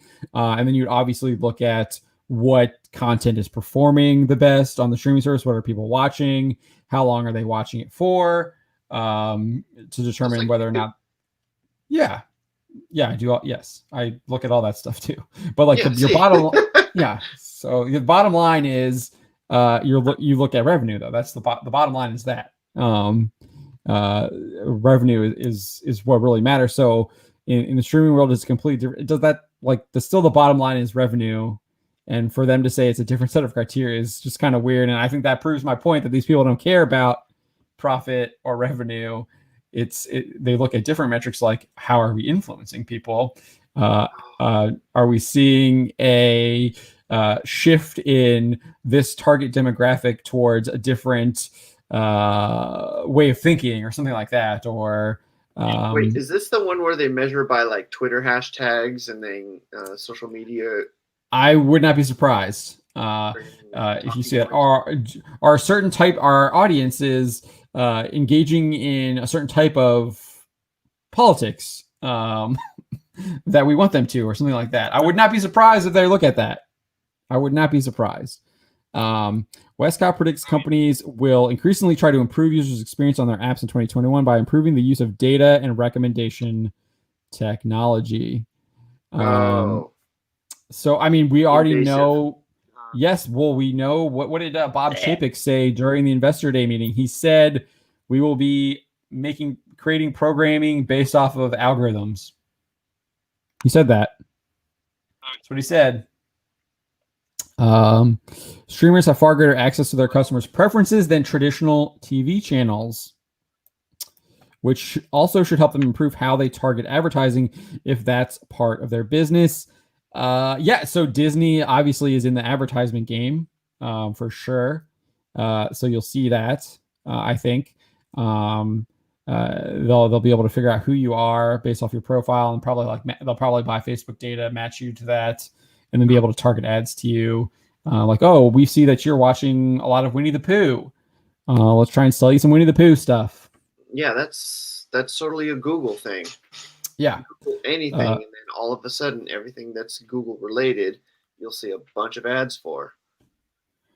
Right. So so Indeed, free advertising-based services became increased. So he's talking about Roku, Pluto, and Tubi or Tubby or whatever. Deloitte reported 60% of respondents saying they use. This is what I find really interesting. This is actually kind of interesting to me here. 60% of respondents saying they use an ad-supported service in October, up from just 40% in January. I would be one of those that has used an ad-supported service. I watch Crunchyroll. I haven't in a while, honestly. I think since I haven't really watched since we stopped doing our Gundam reviews. But I guess I watch YouTube, so that's an ad-supported service, right? Yeah. If you consider that. Of those who dropped a streaming subscription, 23% said they did so because they could find the content they wanted to watch on a free ad-based video on demand app, up from the 14% who said they did so in a May survey. And then, I think I've watched some stuff on Amazon that's like through IMDb and you get ads in there. I think we covered that. I think you wrote that article, Spencer, that Google banned Pooh because of the leader over there. I remember that. I think we've done that. I think that was a couple years ago. So I found that interesting. So those who dropped a streaming subscription, 23% said they did so because they could find the content they wanted to watch in a free ad-based video on demand app, up from the 14% who said they did so in a survey. So people are willing to watch a commercial rather than dish out $7, $15 a month. Makes sense to me. Yeah. Makes sense to me too. That's how we used to consume our television. Yep. Plus, I also do think that people have tighter budgets. People are trying to save when they can. And if you can watch television without having to pay for it, you're going to. I just thought about this. What if those commercials in WandaVision, you could actually buy those items the day that episode releases? Yeah, I'm surprised that wasn't there, honestly. That's wasted opportunity. Disney could have had money. Yeah, dude, didn't they decline to hire you? Didn't you interview with them like last week? That's another story, but yeah. You can be like, I have a way that you can make a ton of money. Use these ads.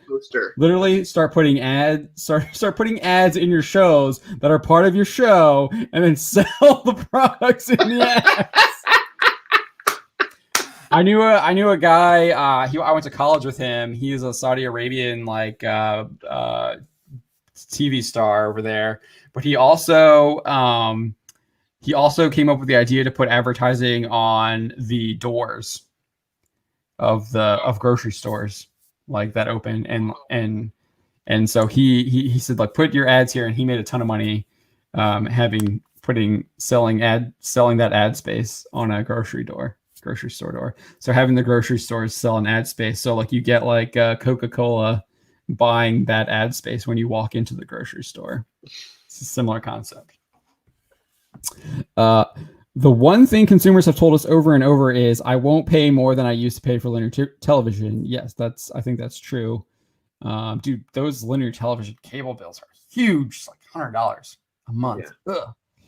So I even if you have like all 6 streaming services, I don't even think you're paying for that. It's like what Disney's like $6. Netflix is what, around like 12 now, I think. So that's 18. HBO Max is 15. So you're what, at 33? Peacock. And then I don't even know what that is. I don't know. The NBC one. Yeah, I know the stream. I don't know what the price is what I'm saying. Oh, okay. Oh, we lost Spencer. But yeah, I don't know how much that is either.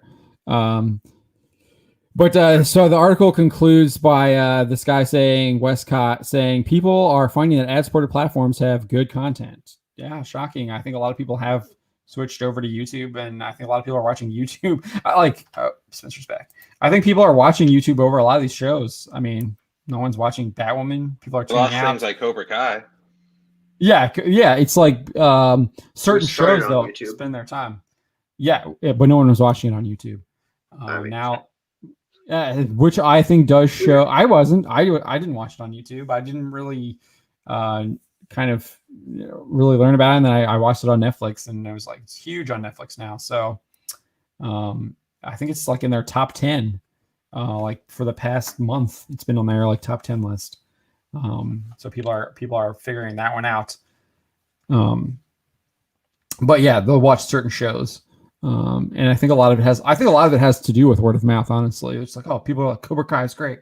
Yeah, we got to watch that. And then LA Times comes out like, people like Cobra Kai. We need to like wokeify this now because it's not woke enough. We must destroy the show. Yeah, and we watch it more because of it. Did you see the Mary Sue? And then they do wokeify it though, which does happen. Did you see the Mary Sue trying to take down WandaVision for sexism? Oh my gosh. What? Because like she was a housewife? They say it was a sexist show. Oh gosh, do I dare go to the Mary Sue archive? Freaking egg. Oh gosh, it'll take me a minute. Yeah, Alexander, that is a discussion for another channel. I have my own opinions on that, but we're gonna try and keep that discussion. Yeah, we limit the discussion of what we talk about on Bounding Live here. Try and keep that off here. Oh, okay, never mind. No, it's not. You can bring it up, but I'm just letting you know that I'm not going to like tackles really time period sexism in a fun way. Okay, never mind. I'm totally fine with you talking about it in the chat. I'm just letting you know that I'm like. I'm not going to discuss that on Bounding Live. Yeah, sorry, Don. What were you saying? Oh, I totally misconstrued the Mary Sue. They actually praised the show for making fun of time period sexism in a fun way. Because she's a housewife that doesn't know how to cook and messes up? Yeah, it's... And then she dresses up in a magic show sexy Zatanna outfit. Dude, if I was DC, man, I would have been running like, holy crap, like Zatanna is so great. The WandaVision is copying her shtick. Well, isn't DC copying the birth of the twins thing? Because Superman and Lois is going to have twins show up in the show. Yeah, I guess potentially. Do they? I mean, they all copy each other. We know this. Yeah, we knew this, but yeah, just more examples. Yeah, I'm not. I mean, the Mary Sue has bad takes all the time. I'm not surprised. But so they were praising the show. That's interesting. Every time I bring up the page, my connection starts to get hazy. So I'm just. Oh, that's probably a good thing. All right, we're going to wrap it up. It is past midnight here on the East Coast. I want to thank everyone for joining us. Alexander Vidakovich, Mark6366, Lapter, Demon King of Inferno. I know Roof Korean 90. Oh, Roof Korean is back for the Gulag now. I was going to say Roof Korean 92. Chris Neville. I think I said Mark 63366 already. I know Mark Seth was in here. Father Christopher Miller was in here. Tehillim was in here. Toxic Command Flu was here. My chat isn't going up any who further. was in here. We had a couple new folks join us. Appreciate that as well. Mark 636, just like the show, when I meet someone in real life, we say hi and then trade lists of any good shows or movies we have found. Yeah, that's what we try to do at the beginning of every show. That's what we do at the beginning of every show. Because we all have different tastes too. We all like different things. Don likes Thor Ragnarok. I do not. Yeah, it's just an example. It's an easy one to point out. I think I probably like X-Men First Class more than you do. I think you have your issues with X-Men First Class, if I remember correctly. No, I think it's great. What are you talking about? Okay. I like Logan better, but that's you don't like the depiction of Emma Frost though. I'm pretty sure. Yeah, she needed to be having less, which is less is more. Okay. So we'll go around the horn. What are you working on? You obviously teased a Daredevil tease. Did I? Yeah, we were talking Spider-Man 3, Charlie Cox. Oh, and you were like, "We'll have to wait till Friday." Yeah. So, oh gosh, when we talk about WandaVision on Friday, we're gonna just drop everything that we've been hearing in terms of rumors. Yeah, because we got our source, and our source tells us that everything's gonna change. Check out Bounding Into Comics. We got a few articles on what's going to happen today for the future of the Marvel Cinematic Universe because of what happens in WandaVision. Yeah, Don has 2 articles up on WandaVision today that went up today, so check those out. One is a potential big bad being introduced, and then I actually need to check out the other one. So I need to check that one out. But yeah, check those out, and then obviously we do our WandaVision review like we did Mandalorian Fridays at 7 p.m. Eastern, and we usually go for about an hour where we kind of react and discuss WandaVision, and we'll also be talking about what we've heard that's coming down the line. What else are you working on, Don? You got anything up on going up on your channel? My channel, no, because I'm trying to figure out this move thing. But in terms of writing, I've got 2 lists coming. Look forward to Spider-Man. Look forward to swimsuit issue hotness from the X-Men, and there we go. Yeah. Waiting for it. So all those are coming. Yeah, looking forward to those as well. All right, Spencer, what do you got? Oh, oh, can we not hear me? You were really low, but now I can hear you good. Hear you well. Now I can't. No, I can't hear you. Oh. There. No. Okay. I am qualified. The ringer of the bell, the umpire. There we go. Okay, there you go. Yeah, okay, you're good, Spencer, now, I think. No, you're not.